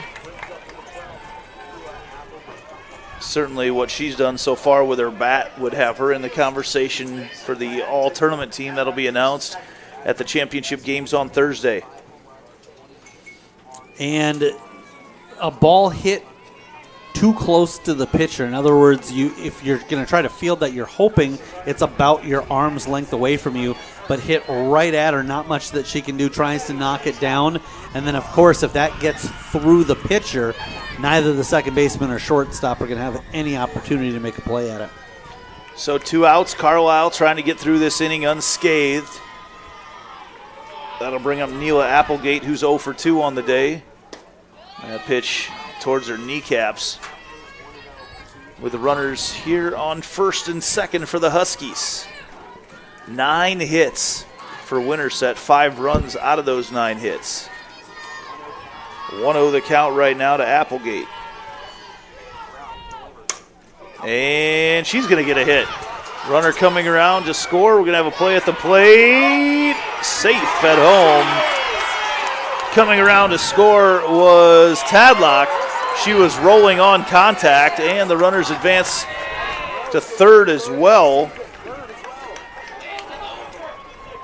And another one comes across. We're going to get a good look at the replay here. Just a ball hit outside the reach of the shortstop, and the throw was there in time, gave the catcher an opportunity to make the play, but a nice job, a nice deceptive move sliding in and around the tag is the difference with Winterset getting caught at home or getting the 6th run. McGriff's just got to get that ball just out in front of the plate. She put it right on the plate, and the runner had already scored there, but that was a great throw from center from Amber Doherty.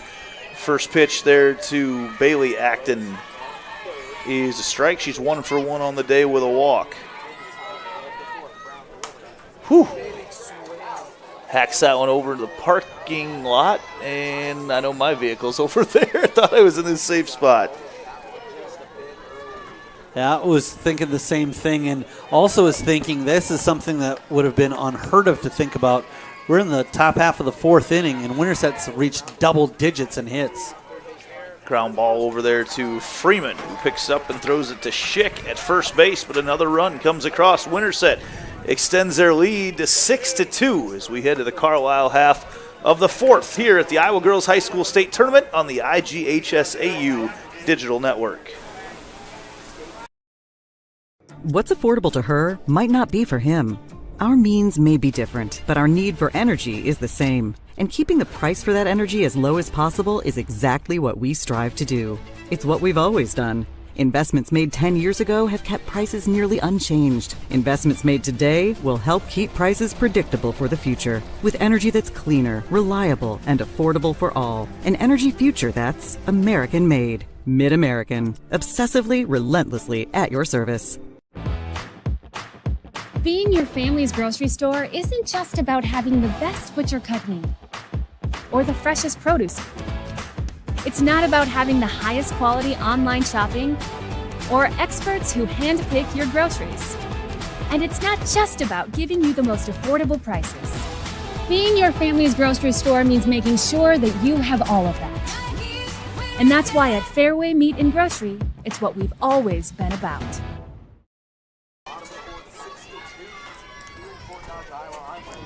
(6-2) Winterset trying to pull the upset over Carlisle in the bottom of the 4th. Kalia Freeman leading things off. First pitch is in the dirt for ball 1. Bryn Acton in the game right now for Winterset. Each team is on their second pitcher.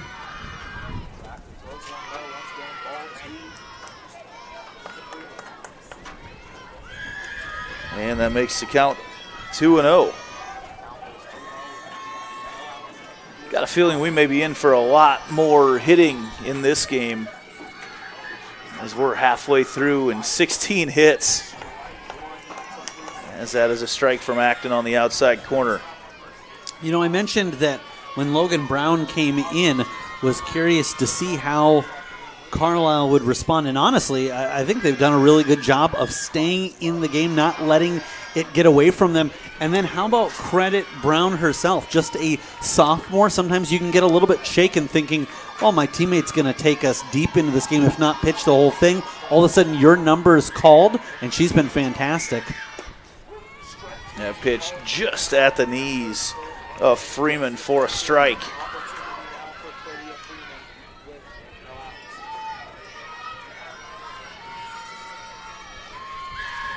Full count pitch here to Freeman. Swung on and fouled back at the netting. That has a little more give to it than it looks like. It does. That ball's coming at you hard through that net. It does. You're not worried about the ball hitting you here, but you are worried about, okay, do I have a drink that could get knocked down, or a computer monitor? Here's a full count. In the dirt, drawing the walk is Freeman to lead off the fourth.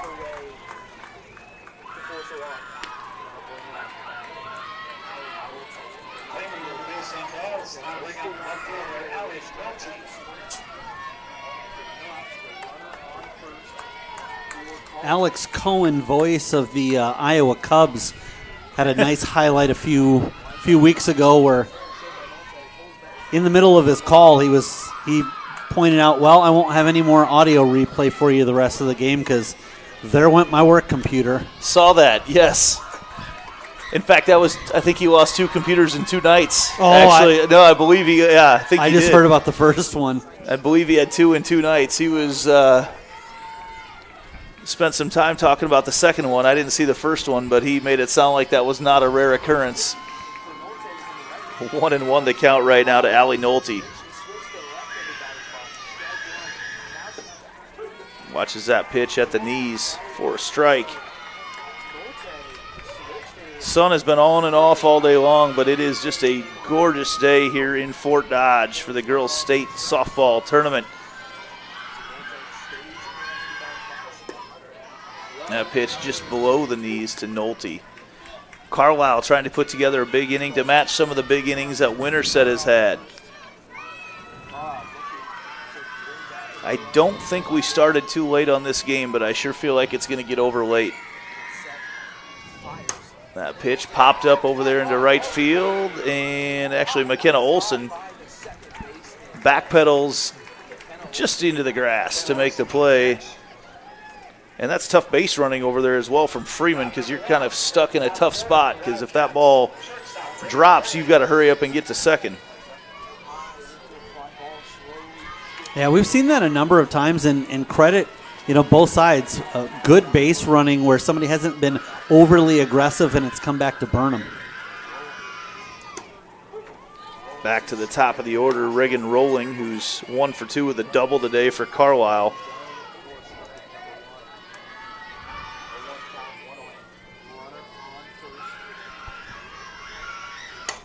Ball hacked over, and that is going to be a double play ball as Breeding catches it before the dirt, and Winterset, after the leadoff walk, makes another big play to get out of it. And the Huskies smelling the upset as we head to the top of the 5th. They lead 6-2 on the IGHSAU Digital Network.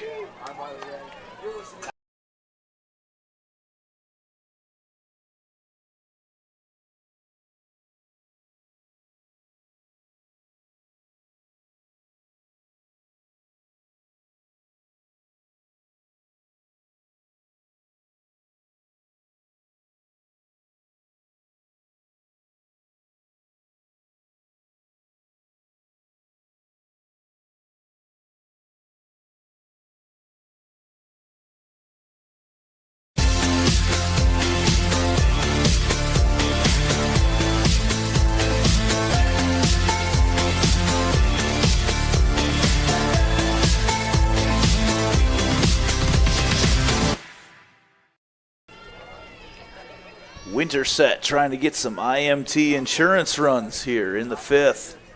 They lead 6-2.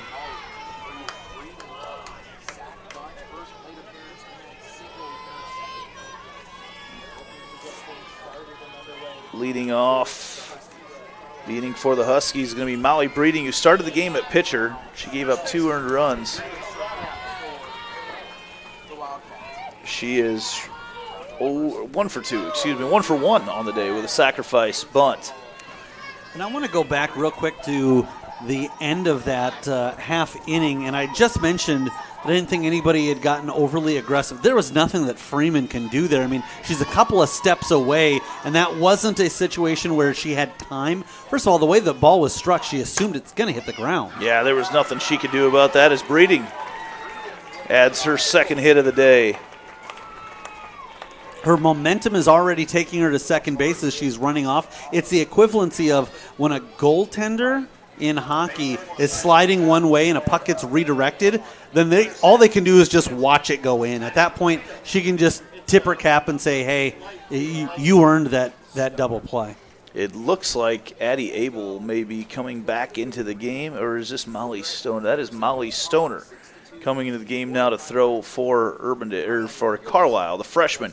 As she gets warmed up, we will talk a little bit more about her when she comes back out here. We'll take a break on the IGHSAU Digital Network.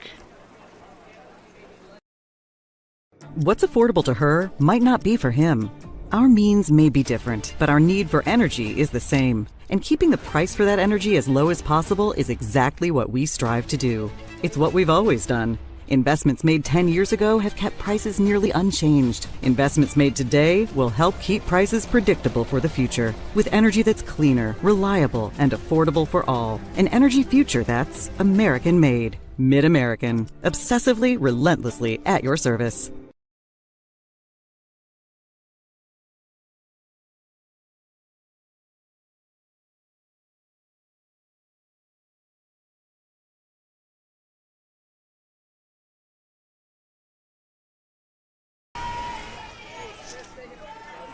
We have got another IMT insurance substitution as Carlisle has brought in a new pitcher, Molly Stoner. Be worry-free with IMT. Learn how you can be worry-free at IMTINS.com. Stoner, a freshman, comes into the game with a 5-0 record and a 1.34 earned run average. She will go up against Winterset catcher Carly Akers. Akers shows bunt, and she does a job of sacrificing the runner over. We also have a courtesy runner out there at second base for Winterset. That is Natalie Smith. Akers couldn't have walked out there and placed that ball any softer and more perfectly. I mean, it wasn't very far away from the plate, but the catcher really not in the spot. And a good job by the Freeman to get over and scoop that up and get that to first. But textbook bunt and got the job done. That pitch in the dirt from Stoner, excuse me. This is Ashlyn Devine, who's 1 for 2 on the day. In fact, I believe, does every Winterset player have a hit? To go back through here, that'd be a pretty impressive stat. Doesn't happen too often at the state tournament.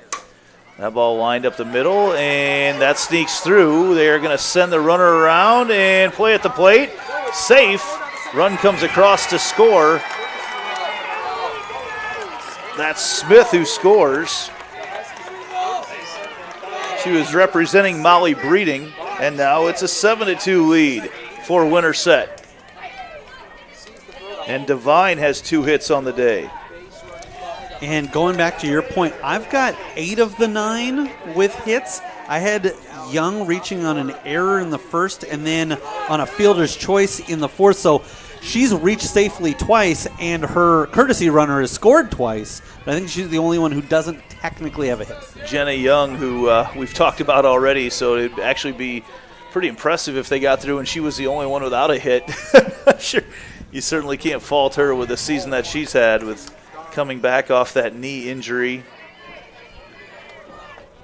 Back to the top of the order for Winterset with Avery Darling. There's only one out here, and the runner on second base is Ashlyn Devine.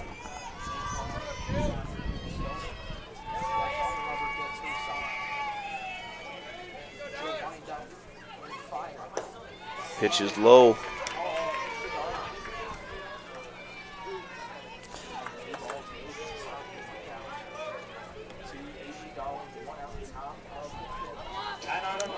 Carlisle going to take a timeout. I just wanted to point out that as some know or may know, I do a lot of my sports broadcasting on the hockey side. I always like to point out that sometimes there's a big save and you go, a team is down, that keeps them in it. And if they're able to come back and tie it up, remember that save. I still go back to Logan Brown. I mean, she was put in a tough situation early in the game and kind of was a placeholder to allow this Carlisle squad an opportunity. So if they come back and even, obviously if they can find a way to get this score tied up, but even cut it close, I think a lot of the credit needs to go to the sophomore for, being able to keep things, hold the fort down, and at that point you're just waiting for the cavalry to arrive in the Wildcats' bats, which, as you alluded to, I think are going to wake up at some point in this contest.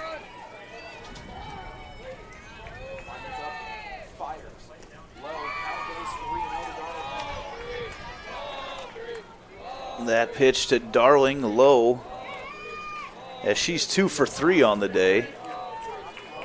Devine digs in deep at second.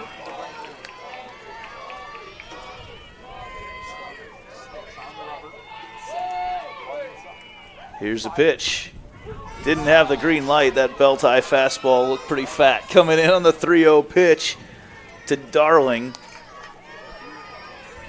Again, though, the Huskies' thought process here is a lot of, hey, we want to see what this pitcher has. We want to take our time, and probably not going to be swinging away at a lot of early stuff. Darling with Devine at second. Fouls that one off.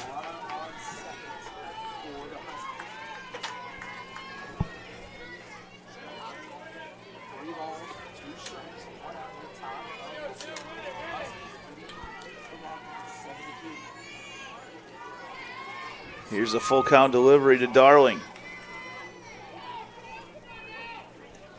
Swings on that one. That's going to be a slice shot out into the outfield. And coming around to score is Devine. And another hit. 3 for 4 on the day for Avery Darling. Darling just didn't try to do too much there. That pitch kind of coming in low inside, an inside-out swing, and she's got a couple RBI for her effort. And for the Huskies, they weren't going into this game saying, we need to knock the cover off the ball against this Carlisle squad. They just said, we're going to try to go in and put as many good at-bats together, see what we can string together. And so far, it's been working out. 8 runs on 13 hits. That'll bring up McKenna Olson, who's 1 for 3 on the day. Man, this offensive explosion from Winterset. 3 different pitchers from Carlisle have not been able to solve the Winterset bats yet.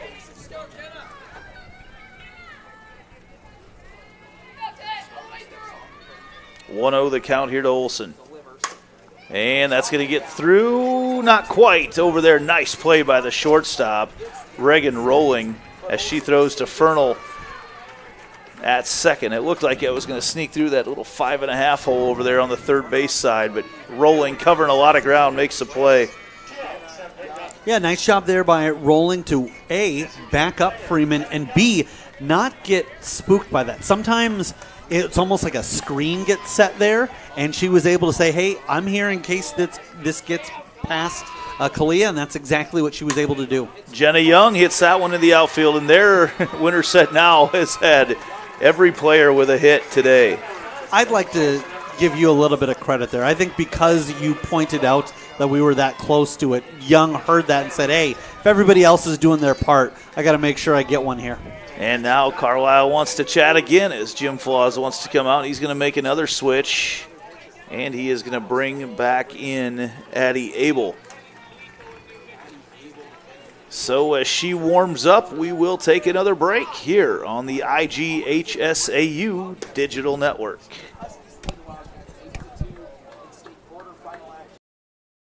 What's affordable to her might not be for him. Our means may be different, but our need for energy is the same. And keeping the price for that energy as low as possible is exactly what we strive to do. It's what we've always done. Investments made 10 years ago have kept prices nearly unchanged. Investments made today will help keep prices predictable for the future. With energy that's cleaner, reliable, and affordable for all. An energy future that's American-made. Mid-American. Obsessively, relentlessly at your service.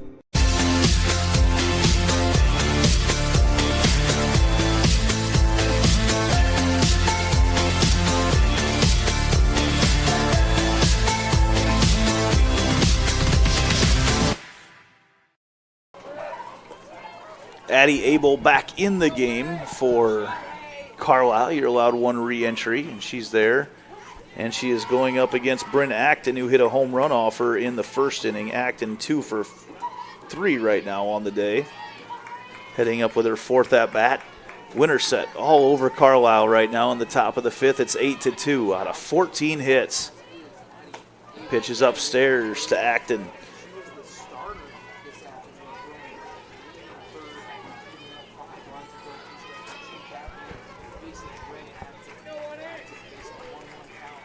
One and one the count. That ball's popped up into left center field, and that keeps carrying all the way back, bounces off the fence. The ball just kept carrying for Acton, and she gets a double out of it and scores another run for Winterset. That was a ball hit that didn't seem that dangerous off the bat, but again, it's just like real estate. It's location, location, location. And you can hit one that's got some air underneath it if it's that far away from either of the outfielders. And that one had just enough carry to reach the summit of the fence and ends up knocking in a run. Addison Gross comes in for our IMT substitution to run at second. And the Winterset bats continue to stay hot. That'll bring up Mila Applegate. Bryn Acton today, 3 for 4, and they're going to walk Applegate. Bryn Acton, 3 for 4 with a home run, a double, and a single and a double. So she's a triple shy of the cycle. See if she gets another chance to hit today. So Applegate draws the intentional walk. And we mentioned that was obviously an IMTS substitution with the runner, but also a Kruger Seeds multi or extra base hit. So the sponsor's getting love today from Winterset. Absolutely they are. And now Bailey Acton is up. She is 1 for 2 on the day with a walk. Pops that one up, and making the play back behind the plate is Lauren McGriff from the catcher spot. So they do stop the bleeding there with a few more runs. In the top of the fifth, Norwalk will be playing later tonight in a 4A game. Western Dubuque, another 4A team. North Scott, Fort Dodge, and North Polk rounded out right now. Winterset trying to pull the upset over Carlisle. We'll be back after this on the IGHSAU Digital Network. What's affordable to her might not be for him. Our means may be different, but our need for energy is the same. And keeping the price for that energy as low as possible is exactly what we strive to do. It's what we've always done. Investments made 10 years ago have kept prices nearly unchanged. Investments made today will help keep prices predictable for the future. With energy that's cleaner, reliable, and affordable for all. An energy future that's American-made. Mid-American. Obsessively, relentlessly at your service. Living your best life means something different to everyone, especially when it comes to healthcare. That's why Mercy One offers compassionate, personalized care. We are here for you with one team of experts, providing access to the primary care and highly rated specialty care you need, easily and conveniently. So go ahead, live your best life. We're with you every step of the way. Mercy One, your best life, our one purpose. Carlisle trying to get back into this one, and that is going to be an infield hit as the ball rolls out there. Good backup by Ashlyn Devine out in right field. Infield hit to lead things off. And you're right, Devine with a heads-up play there. If you're Winterset, you don't want to start throwing the ball around the field, but I think you had an opportunity maybe to get that in time if the throw is absolutely perfect. Also, maybe not 100% sure of the speed of the runner, so I don't mind the throw, but the last thing you want to do is then allow Carlisle to get extra bases out of it, and so nice job by the right fielder to make sure that didn't come back to haunt the Huskies. And Lauren McGriff comes up. She is 0 for 2 on the day. The catcher with Doherty over there on first. Doherty now 2 for 3, and that's going to be sliced out there, and a nice play by Ashlyn Devine out there in right field. That is a different spot out there. Right field against a righty, left field against a lefty. That ball just naturally slices away from you as you're out there, and Devine got a great beat on that one. A couple big plays there in a row for Ashlyn Devine. And it's the corner outfielders that really are asked more often than the center fielder to make those high IQ plays. A lot of times in the center field position, it's a ball that's either hit at you or hit in one direction, whereas the corner, you kind of have to gauge which way it's tailing. So a nice job there by Devine on back-to-back plays to make sure that right now Carlisle only has one runner on and is stuck at first. Lainey Schick quickly ahead in the count, 2-0.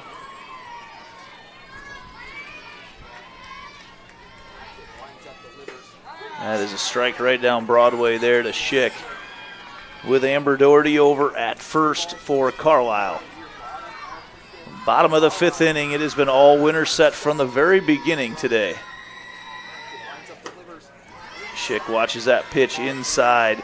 Acton and Molly Breeding, who started the game, two very, very different pitchers.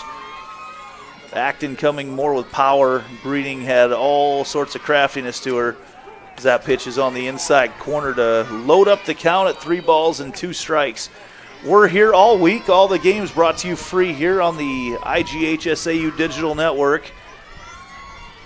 As you can watch all the softball you want. You can leave it tuned to us on YouTube as that ball sliced foul down the third base side. Eric, I know you're calling a lot of games. I'll be here to call a lot. We've got Dar Danielson around and a host of others. You'll get the full gamut of the games here, as this game is going to kind of throw our schedule all cattywampus with delays that we'll have here. Moving on to the next one. Supposed to start at 5 with North Scott and North Polk. That likely won't happen as that one in off the hands of Schick.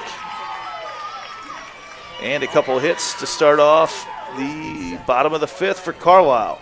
And again, the time of the game, the score of the game, if you are a Carlisle Wildcat, you're not trying to do anything outside of your ability to just keep the game moving. You don't, at this point, multi-base hits aren't even that much more valuable than singles, other than once you get to this point. Now with runners on, sure, if somebody can go yard, it's going to be a big difference than just getting on base.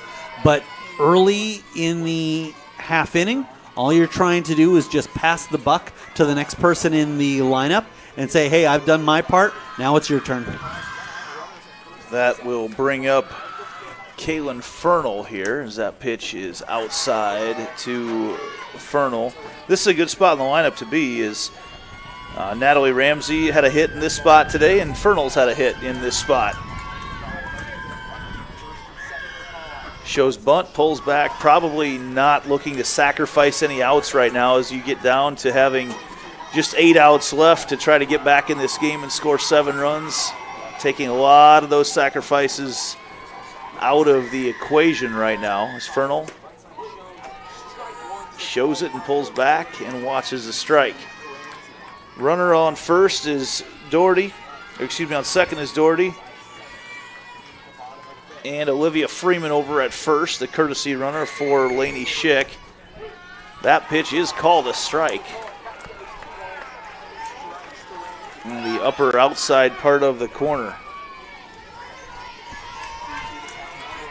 2-2 the count right now to Fernal. Pitch misses outside and maybe a little bit up.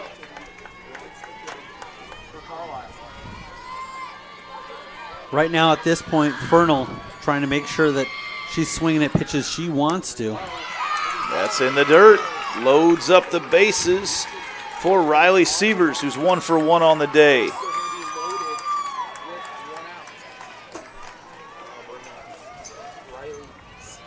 One for one and drew a walk, which obviously in this particular at bat with 1 out be just as good as poking one through the hole, as they've got nowhere to put her. Sievers batting .320 on the season, has not hit a home run yet this year. And the bases are full of Wildcats once more.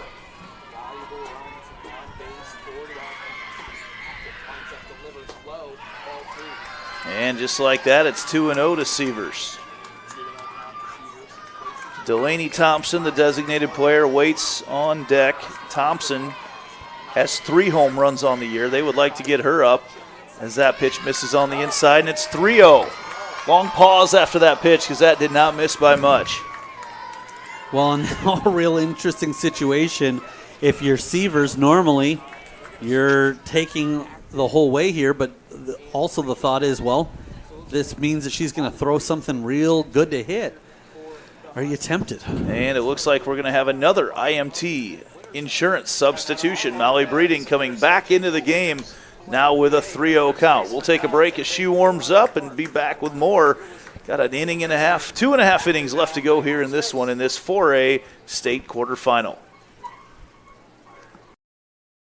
What's affordable to her might not be for him.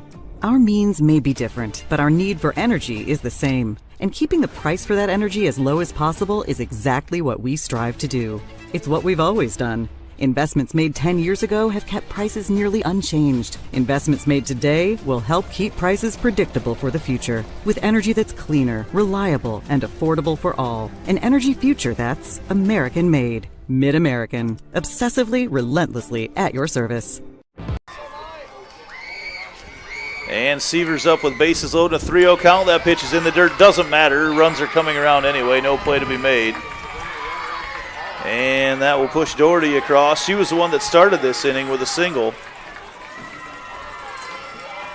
That'll make it 9-3. And this is the situation Carlisle wanted to be in right now in this inning, as they'll bring up Delaney Thompson.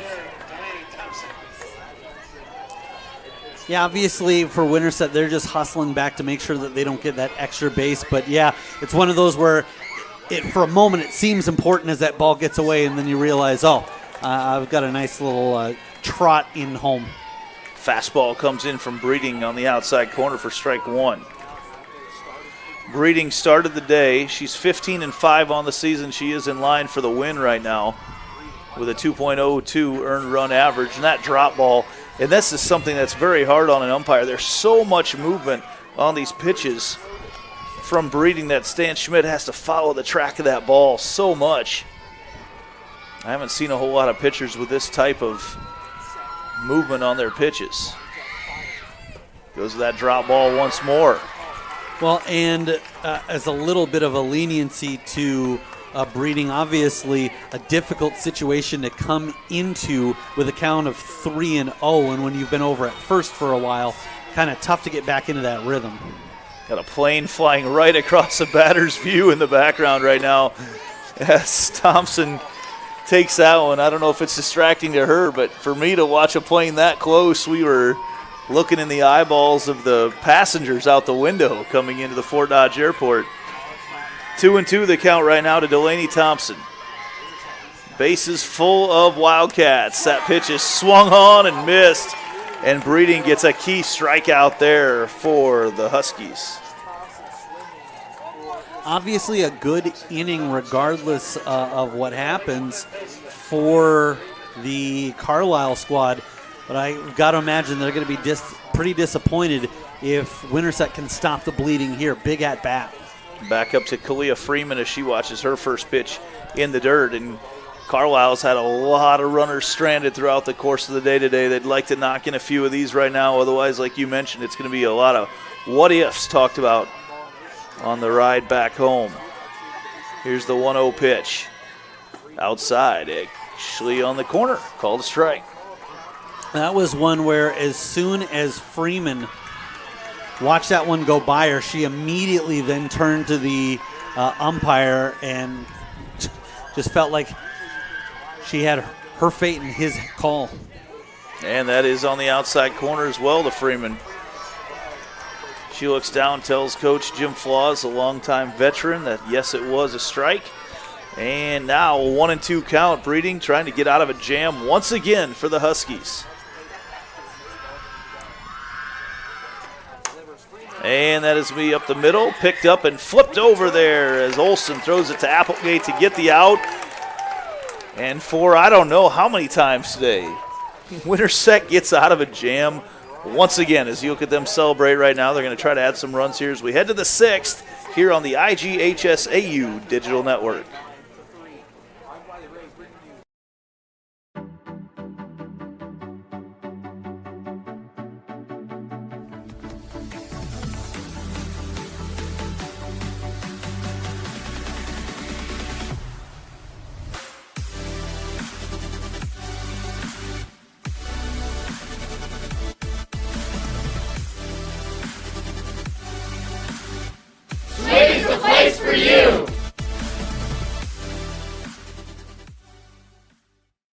Here in Greater Des Moines, we're the unexpected sports mecca that feels like home. We are the big ballers, the little kickers, the underdogs, and the bulldogs. We've got events wacky and wild, big and small, we host them all. And that old sports cliche, nobody believes in us? Nah, when you come here, you'll believe it. Because in Des Moines, only the S's are silent. Let's go!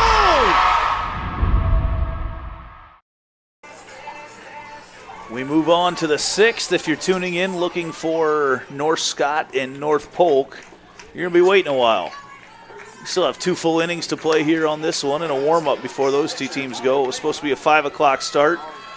Likely going to be closer to 5:30 here on Kruger Seeds Field at Harlan and Hazel Rogers Park in Fort Dodge. First pitch to Molly Breeding, pitcher versus pitcher matchup. Swung on and missed there from Addie Abel, who's back in the game. Both teams are back to their starting pitchers now as Abel takes a huge leap into that one. I was just about to say there are times in this game where this wouldn't be a pitcher-on-pitcher matchup, but it's back into where these 2 teams originally started in their center circle. 1-1 the count right now to Breeding. Swings on that one, and the play is made. Just throws it over to first. Fernal, just in case, but Fernal did have her glove underneath that. It's going to go down as an L4. Do you expect anything else out of a team that runs out every foul out? That's something that I would do too, and I'd say, hey, by the way, I caught that, but I just want to make sure. Just to make sure, yeah. Yep. We're going to get a different hitter, it appears, right now for the Huskies. Conversations being had about who it will be. And it looks like the Huskies are going to bring in Summer Little, junior infielder, batting .299 on the year. And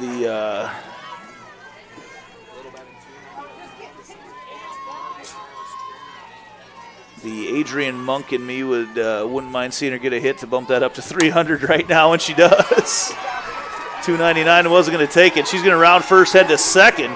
And she is in there safe at second with a double. The pinch hit double there from Summer Little.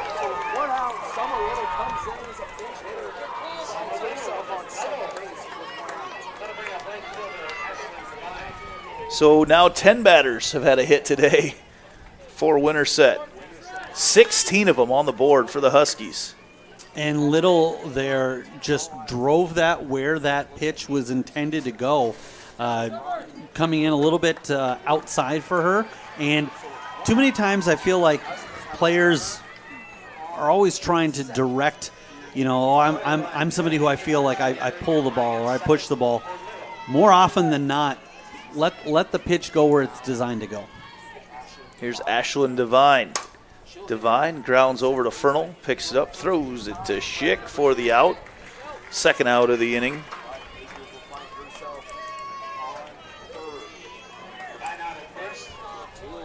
And back to the top of the order, Avery Darling, who struck out in her first at-bat today, is now working on 3 straight singles.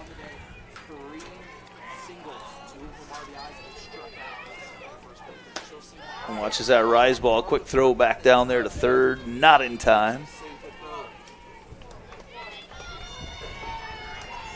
That's Carly Akers, who's back in to run for Little, who had the double in her spot in the order. 1-0, pitch is inside. It's interesting to watch the evolution of pitches over the course of the years that I've worked these state tournaments. It used to be that screwball in on the hands was a big deal, and now so many pitchers working the rise ball. You see the drop change today from Breeding. There's a drop ball as well. But don't see as many screwballs being thrown inside on the hands right now, especially, I would guess, the left-handed batters have a lot to do with that.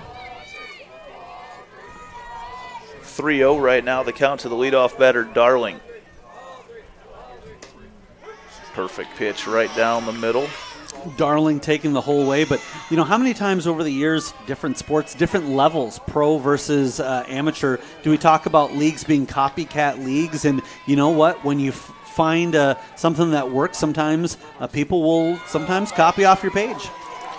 So for the fourth time in 5 at-bats today, Avery Darling finds herself on first base, this time through the walk. And now McKenna Olson steps up, second baseman. She is 1 for 4 today, and another little conversation we had out between Lauren McGriff and Addie Abel.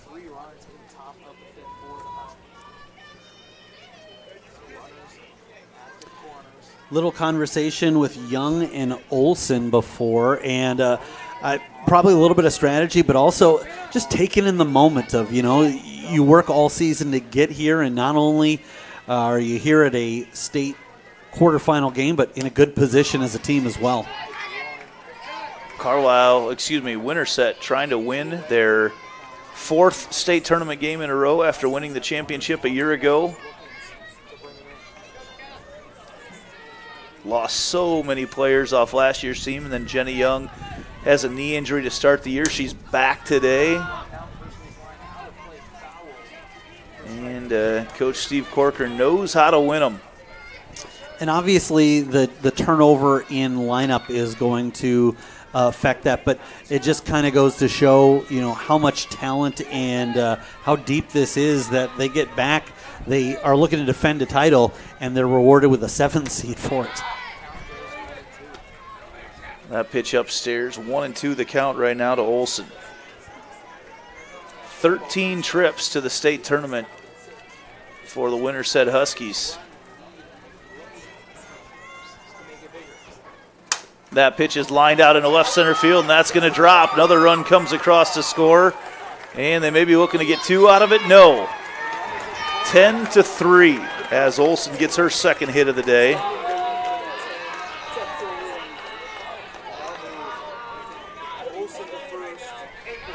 And both of those hits by Olson ended up knocking in a run as well. So your Winterset Huskies reached double digits now on the runs and have got themselves a 7-run lead. And here's the Gatorade Player of the Year, Jenna Young. Watches the first pitch low for a strike, and you don't want to leave anything up for her because she'd give them the 10-run lead right now. Put a lot of pressure on Carlisle in the 6th. Tons of fans on hand here today on this beautiful day at Harlan and Hazel Rogers Park. Young watches that pitch upstairs.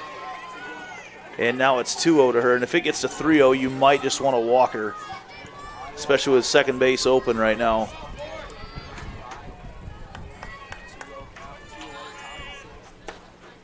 That is called a strike. And quick throw down to third base, not in time.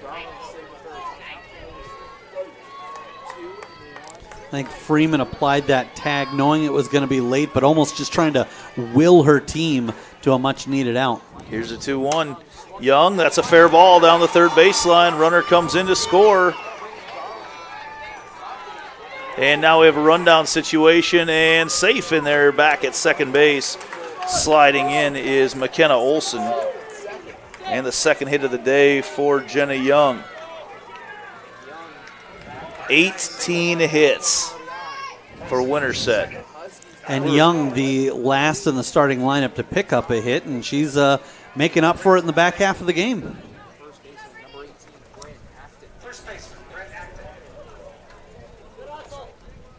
And now another conversation there between the Carlisle infielders as they're going to talk things over.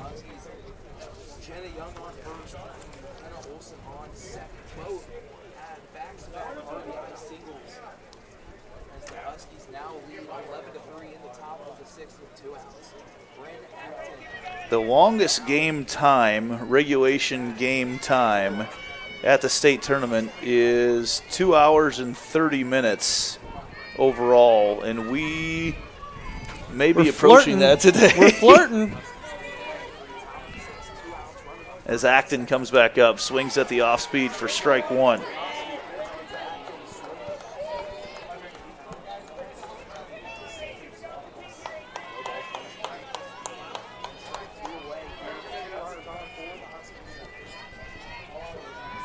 As Acton watches the second pitch and misses outside. And that was not a miss. McGriff setting up well outside and seeing if they can't get Acton to chase it, or at least if she does make contact with it, make sure she's not able to do what she did back in the first. That misses as well. It's ball two.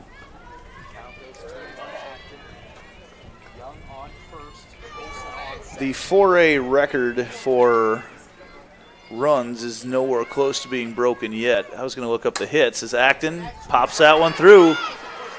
Another run going to come around to score. Play at the plate. Nope, going to go back there. And base is now loaded off another hit for Bryn Acton, who is an incredible 4 out of 5 on the day. 2 singles, a double, and a home run for Bryn Acton. That'll bring up Neela Applegate, who is 1 for 3 on the day with a walk.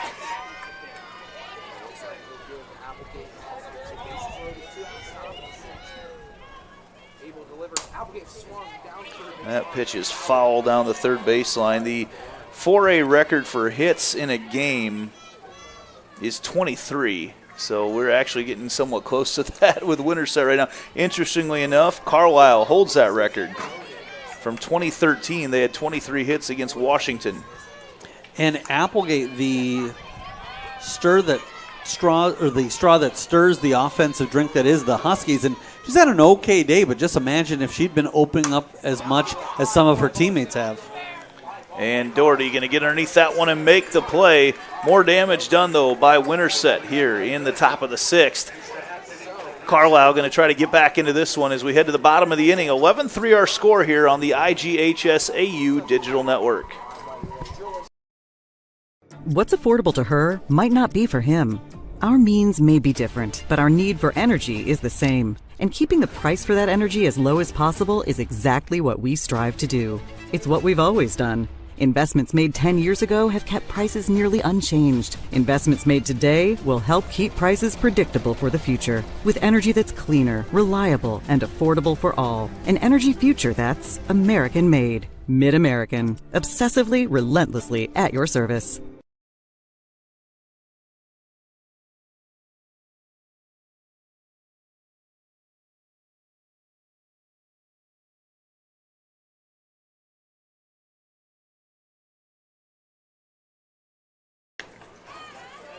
So as we look over the record books, Bryn Acton of Winterset today has put her name in the record book. She's now one of 8 players in Class 4A that have had 4 hits in a game.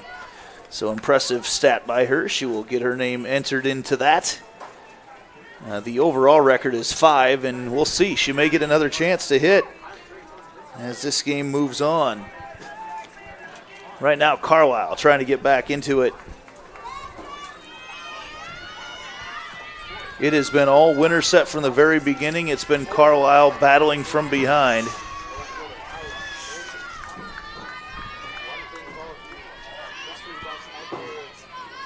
Allie Nolte, who's 0 for 2 on the day to start things off here for Carlisle.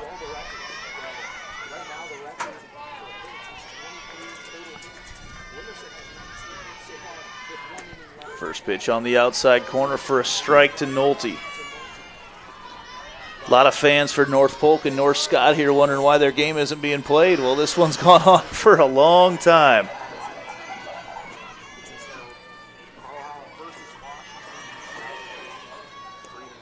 Swing and a miss and a foul tip actually there to Nolte.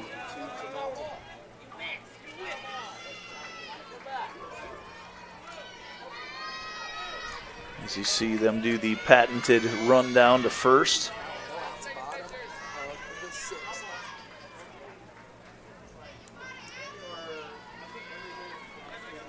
Not quite sure what Coach Corcoran wanted. Is he stepped out of the dugout there. He heard that it was a foul ball. 0-2 the count right now to Nolte. And that ball is foul tipped and caught. Doesn't matter. It was caught there as well. He says out at home anyway. That's going to officially be a strikeout. It was called a strikeout at home plate anyway by Stan Schmidt. Stan Schmidt is saying she's out at home anyway, so the throw to first doesn't matter. The ball was a foul tip into the mitt of the catcher. So Akers caught it anyway. It was a foul tip that was caught, and then the throw went down to first as the batter went, but didn't matter because she caught it anyway. Carlisle trying to get any sort of hint of a base runner here to keep things going in the sixth. That will go down as a strikeout for Nolte. Back to the top of the order with Reagan rolling. 1 for 3 on the day with a double.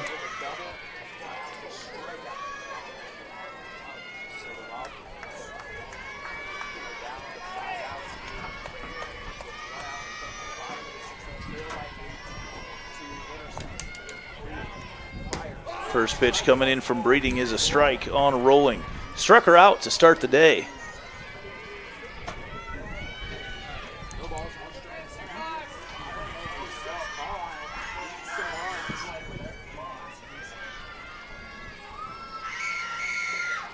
That pitch lined over and going to go off the glove of Bailey Acton. Neela Applegate picks it up. I believe that's going to be ruled a hit. It is.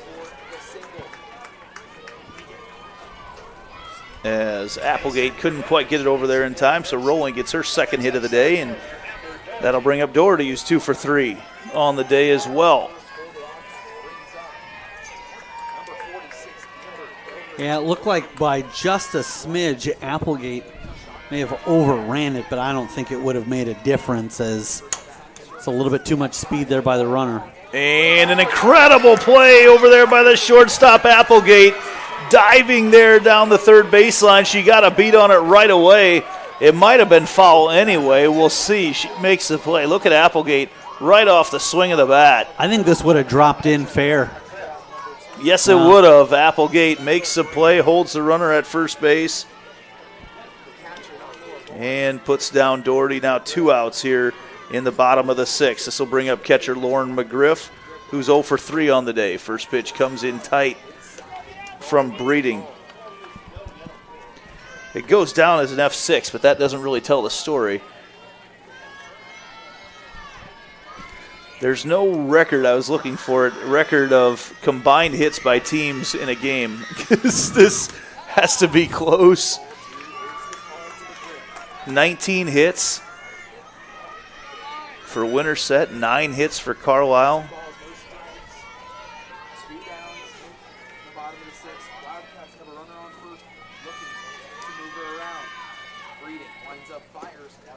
That drop change comes in there once again. That time is a ball, and it's 3-0 now to McGriff.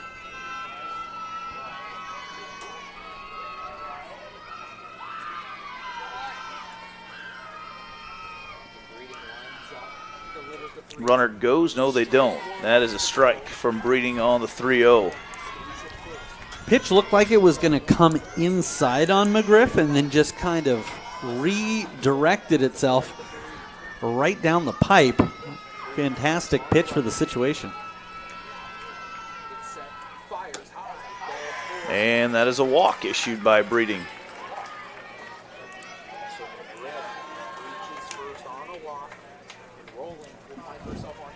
Every time this Winterset squad has tried to bury the Wildcats, Carlisle has been able to breathe life into it, but for them, more often than not, it's led to loading up the bases, not getting enough damage done, as right now they have, coming into this inning, 9 left on base, and they'd like to start plating a few more of those.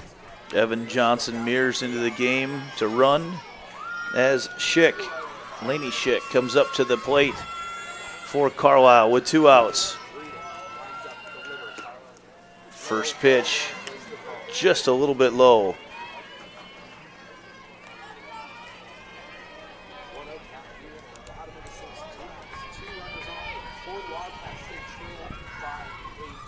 Want to know the count right now to Schick. That misses just a little bit low as well.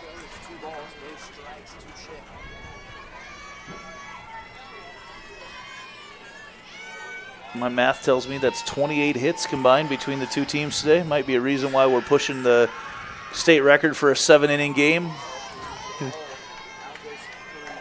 As far as length of game, only one error between the two teams. And the pitching changes probably didn't help out in that department either.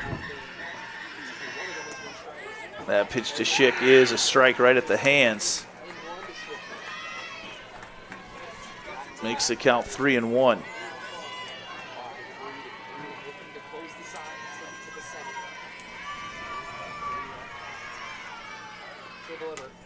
And that is a strike as well on the inside corner from Breeding. Schick not using batting gloves. You notice her pick up some dirt, rub it around. Going old school here for the Wildcats. Yeah, Schick taking that whole way, and I think Breeding got a read on that and just went right down the middle. That ball is lined to right field, and that is all the way back to the fence. Schick rounding first, heading to second. One run comes around. Schick in there safe. Coach Flaws looks over. He was signaling to the second runner. He thought the other runner was going to come through anyway as well. But Schick gets a double out of that one. That score's rolling. Makes the score 11-4. And the runner for McGriff, who is Johnson Mears, is over there at third now. Now is Fernal back up to the plate. And a little surprised that didn't end up scoring too, especially considering it was a ball hit with 2 outs. Obviously, nothing lost if you just hop out of the chute straight out of contact. Fernal pops that one up and stumbling. In fact, I think Akers' shin guards got caught up on each other as she hustled down the line to try to make that play. And the other field, which started the day on the half hour after this game started on the hour, is way behind. So more impacting right now probably the fans of the later game tonight, which will be Williamsburg and Albia. There's no way that game starts at 7 o'clock later tonight if you're coming up from Iowa County.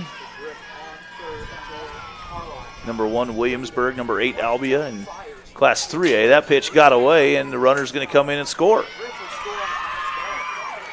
That was a wild pitch from Breeding. So in the end, the runner holding up at third doesn't end up come back to haunt the Carlisle squad. And, they needed to chip away at this. I'm sure they'd love to still keep this going and see if they can't get Schick in and make it a little bit tighter of a game. Carlisle making things interesting. That ball's popped up, and underneath it over there is Applegate, and she makes the play. And that stops the run for Carlisle. 11-5 as Winterset's 3 outs away from pulling the upset here in Class 4A. We'll be back with the 7th inning here on the IGHSAU Digital Network.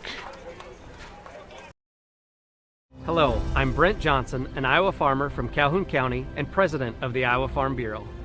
As proud title sponsor of the state softball tournament, the Iowa Farm Bureau is dedicated to creating a vibrant future for Iowa through partnerships and programs that help cultivate individuals with great character, a strong work ethic, and exceptional leadership skills. Making it to the state tournament is a great accomplishment that takes a lot of support. That's why we provide millions of dollars in awards, grants, and scholarships that recognize athletic and academic excellence. The well-being of Iowa students is also very important to Farm Bureau. That's why we provide concussion insurance coverage at no cost for all students in grades 9 through 12 who participate in a sanctioned sport. As just one of only 7 states to provide this coverage, it's just another way we're striving to support Iowa's outstanding young leaders. So, from the Iowa Farm Bureau, congratulations to all the players and coaches on an outstanding season, and good luck in the tournament.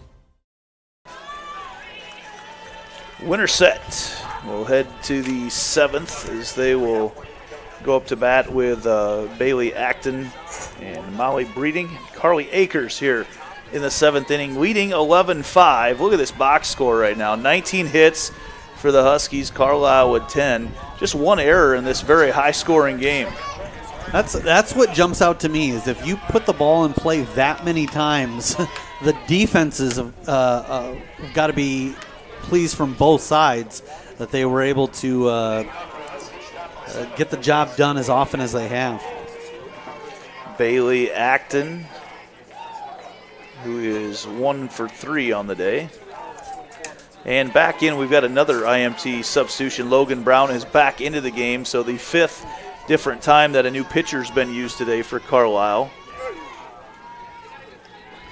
And Winterset has been all over those pitches thrown. There's a little pop-up and dropped over there on the third baseline. Kalia Freeman had a glove on it.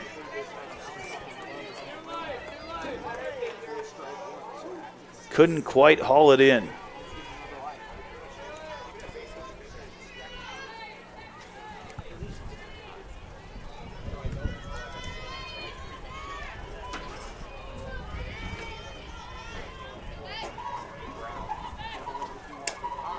Pitch misses up and away.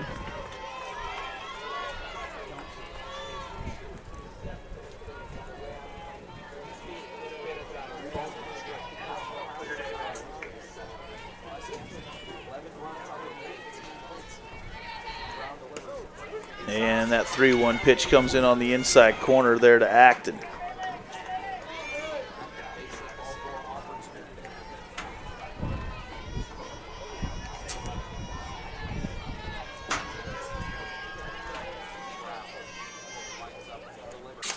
Acton pops that one back up into the fans of all the schools behind us. That is kind of neutral territory, the Switzerland of the state tournament, if you will.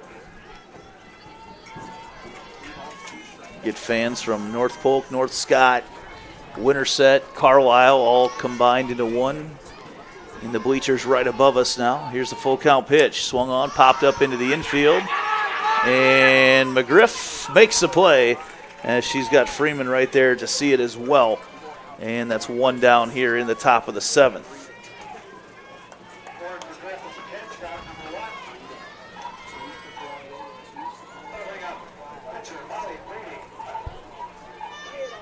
A lot of times you'll see the catcher there dispose of their mask, but McGriff felt comfortable with it. Also may have for a second lost it and thought, well, if I'm going to get hit, let's make sure that stays on. Then a nice little inside-out swing, and that'll roll into right field for a base hit. Yeah, Molly Breeding with her 3rd hit of the day. And that'll bring up Akers, who's 2 out of 4 on the day.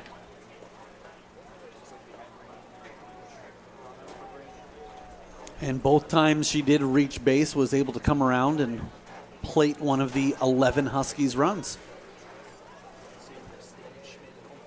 Or should say her spot is usually being courtesy run for by Tadlock.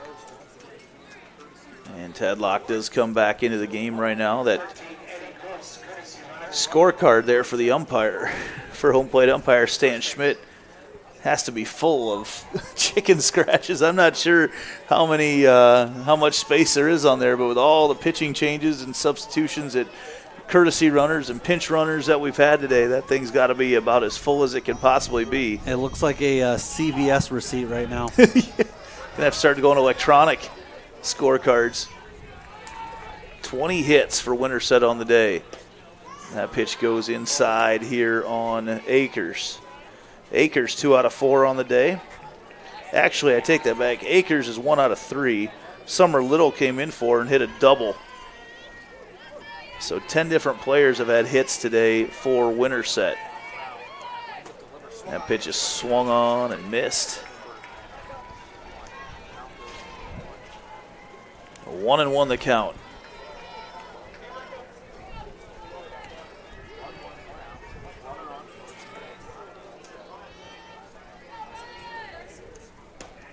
And that is on the inside corner for the strike on Akers.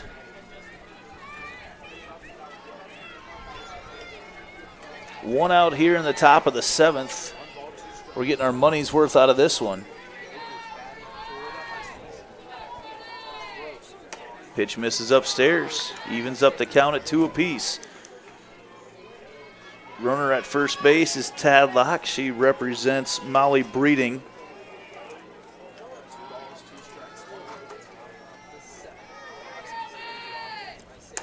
That pitch is going to be a double play ball over there and is out over there. So Carlisle a spark as they head to the bottom of the 7th. A double play ball from Freeman over to Schick.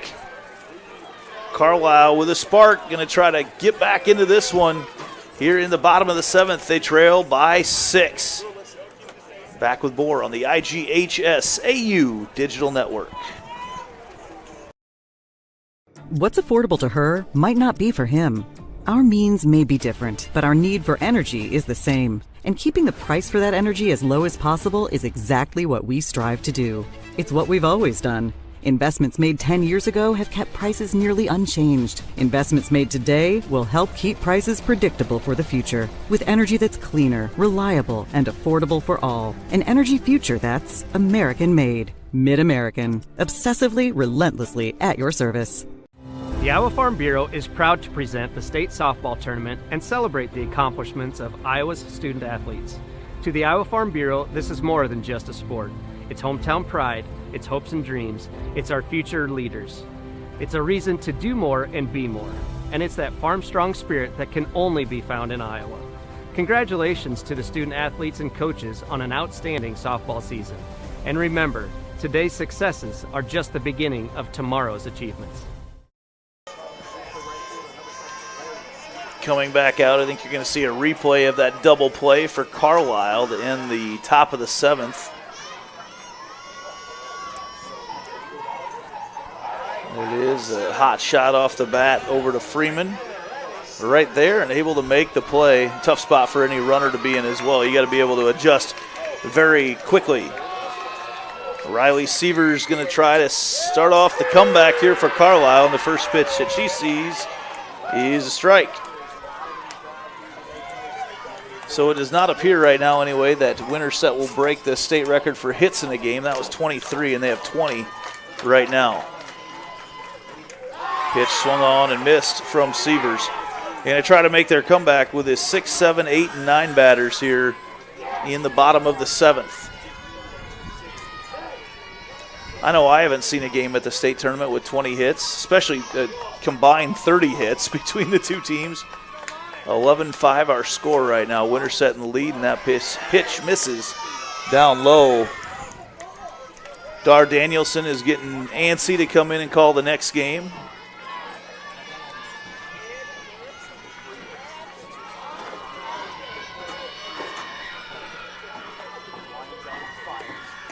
Swing and a miss. 2 outs away for Winterset from pulling the upset.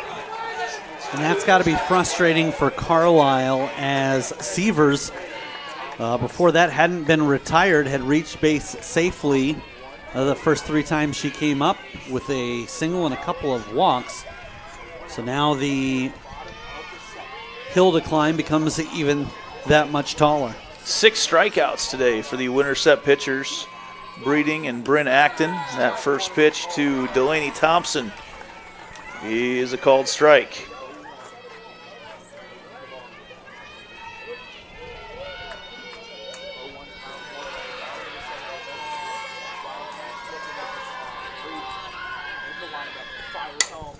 That pitch lined over, picked up there by Acton, and she throws it across to Bryn Acton. Bailey Acton to Bryn Acton.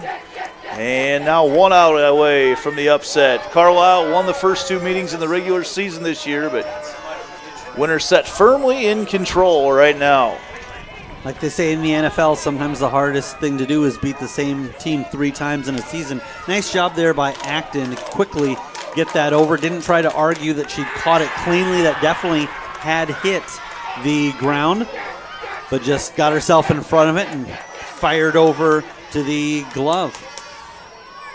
First pitch to Kalia Freeman is a strike.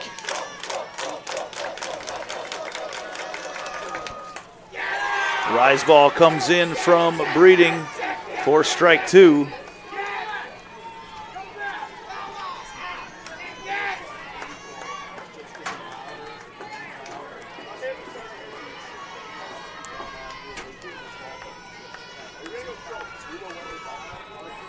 Oh, 0-2 the count right now to Freeman. Here's a pitch from Breeding. Rise ball misses out and away. Winterset fans are on their feet, trying to get their team back to the semifinals for a second year in a row. They are the Class 4A defending state champs. 1-2 the count right now from Breeding. That pitch popped up into center field, all the way back to the wall, and making the play at the fence is Maya Adkins. And Winterset has pulled the upset and will move on to the Class 4A state semifinals.